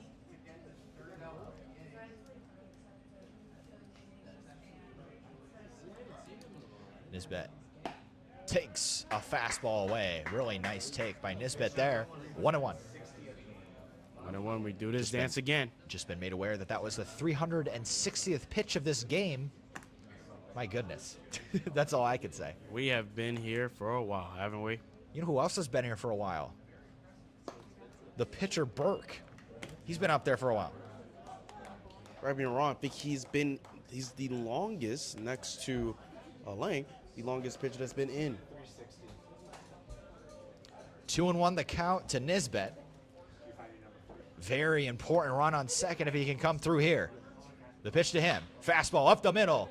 And this is going to be off of the shortstop's glove, and they reach. And the bases are loaded. Perhaps the ball does not lie. Devin. Man.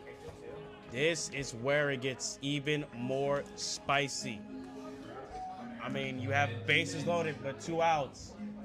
If you can deliver right here, this could pretty much put the game away completely. Cornbelters are going to pinch hit for Romano. Unfortunately for him, probably the right choice as he was 0 for 4 with 4 Ks. It's going to be Michael Kuska, who has had a lot of success. It was his day off, but he gets the job here tonight to drive in some runs. Kuska stands in. Hit first pitch to him. Ripped foul. Over to the left side of the field. 0-1. I mean, Kuska. A lot of adrenaline going in this at-bat. That's something that the Cornbelters need in a late inning game like this that's taken forever. A little spark potentially. That ball's inside. 1-1. Gets a couple wear it comments from the dugout, but I don't think he would have had to kind of lean in to hit that one. 1-1. Next pitch, low, 2-1. And Kuska, got to be smart on this next pitch. 2-1, don't want to swing at something out of the zone, as that would make it 3-1, and that's a really bad situation for the pitcher, the pitcher Burke. Pitch, dribbler, off of his foot, and it is 2-2. And a crucial pitch coming up for both the batter and the pitcher. Devin, what are you looking for here? If you're a pitcher right here, I mean, you have to give me your best stuff. I mentioned it a lot of the times earlier, but if you're Kuska, I'm going for it. I got to take that chance right here. Yeah, bases loaded, 2-2, might as well. The pitch, dribbler, it's a high one. Running to first, the throw goes away. Cody coming home, he is safe at the plate. Wow. And unfortunately, the throw was off, but I think it will be scored as an infield hit. It's going to be first and second. And now it is 10-7 Cornbelters, a lucky break for the Cornbelters. That is what you needed, and I think that could be the play that honestly takes all the momentum out of this one. I mean, that's a crushing play. Pretty silent over there in the O'Fallon dugout. And now their hit total reaches 15 on the day for the Cornbelters. It seems like it's gotten more than quiet here in Carshield Field. First pitch ripped up the middle. Into center. They're going to send him. The throw to the plate looks really good. And it just gets away from the catcher. Runners will advance a base, second and third. And I think that, honestly, that was a really good throw by the center fielder, McGee. And I think that's on the catcher probably to catch that ball, because that was an absolute dart. Wow. Yeah, I say there's certain times when you want that to happen. That last play from Kruska to get that infield hit was the momentum killer. You just saw it right there. Trying to bounce back after that one is a hard task, and just to have a hit that goes right in the gap perfectly like that, to bring in another runner, you're up 11-7. It looks like it's all said and done, but of course, it's baseball. Anything can still happen here. Cornbelters now up their run total to 11. As we mentioned, they're now up 4 runs in this game, and they can still do more damage with runners on second and third. First pitch up and in at the face of Thompson. 1-0. Oh yeah, yo, had to take a look at that right there. The 1-0. Saucered, he lets out a yell as he knows he just missed that one, and it is caught by the right fielder, Vessels. But the Cornbelters, big inning, 3 runs. We'll go to the bottom of this inning. It is 11-7 Cornbelters.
We have a brand new ball game here in Normal. 11-7, your score. Cornbelters lead. And taking them out is Eli Tridinger. He stands 6'3", 180. He's a right-hander from East Central College. Standing into bat is number 36, John Connors. First pitch from Tridinger is a ball. Tridinger, in 12 appearances, pitched 27 2/3 innings with 37 Ks and 30 walks. Next pitch is in there for strike one. 1-1.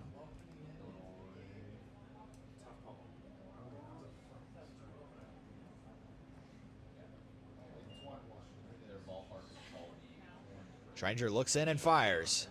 Ball in the dirt, it's 2-1.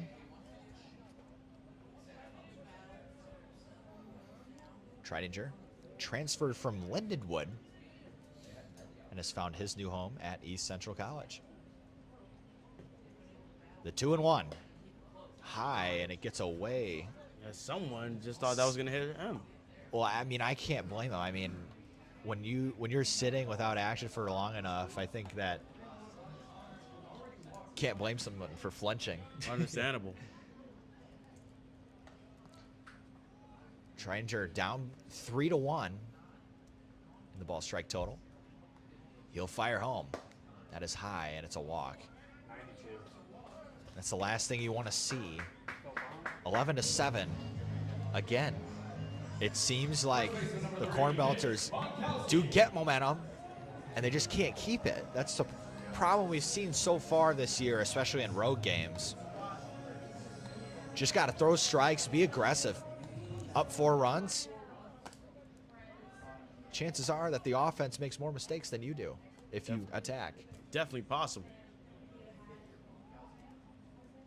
Trininger's first pitch is ripped into center, and that's going to get down for a base hit. They're going to bring him to third. Cody will fire it into second wisely, as that runner on third does not mean anything, and they'll keep Bonkowski at first.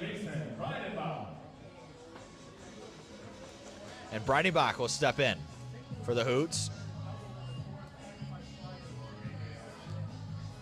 Connor's over there at first after the walk. On third, correction. So first and third now at the corners for Breidenbach. Breidenbach gets his bat up. Trininger comes set. Looks over to first. Comes home. Crushed into left, and that's going to go foul, but it's a loud first strike. It did have the distance. It definitely did have the distance. You could argue that maybe if it was the corn crib, that could have been gone, but not at all. Luckily for Trininger, it is 0-1, and he's ahead in the count against Breidenbach. Has some options here. Comes home. Fouled back to the backstop. 0-2. Good job coming back with 2 strikes after the walk and the base hit.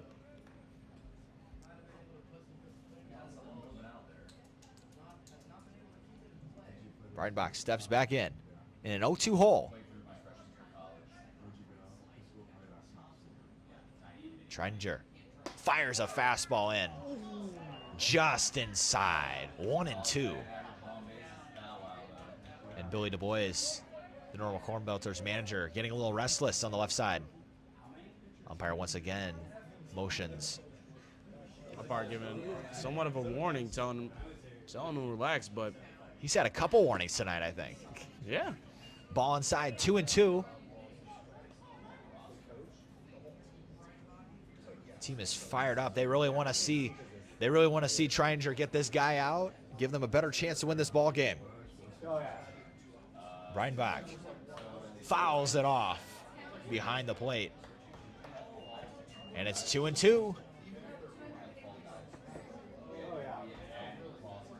Remaining 2-2.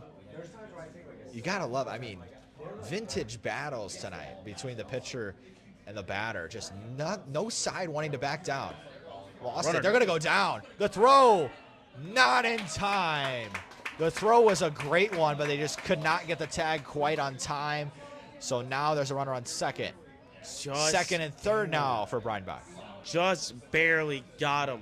My goodness, that is a tough pill to swallow. So now Breidenbach has a full count with runners in scoring position. All he needs is a ball in play, and he walks it. And now the tying run will come to the plate in the form of Carson Shear, the catcher, who doubled last time up. Looks like we're going to have another meeting at the mound. This is going to be it for Trininger as he bounces it off the mound in frustration. And we're going to take a break as well. We'll be back Cornbelters in a sticky situation, bases loaded, but they are up 11-7. The tying run will come to the plate in the form of Carson Shear. We'll be back in a moment.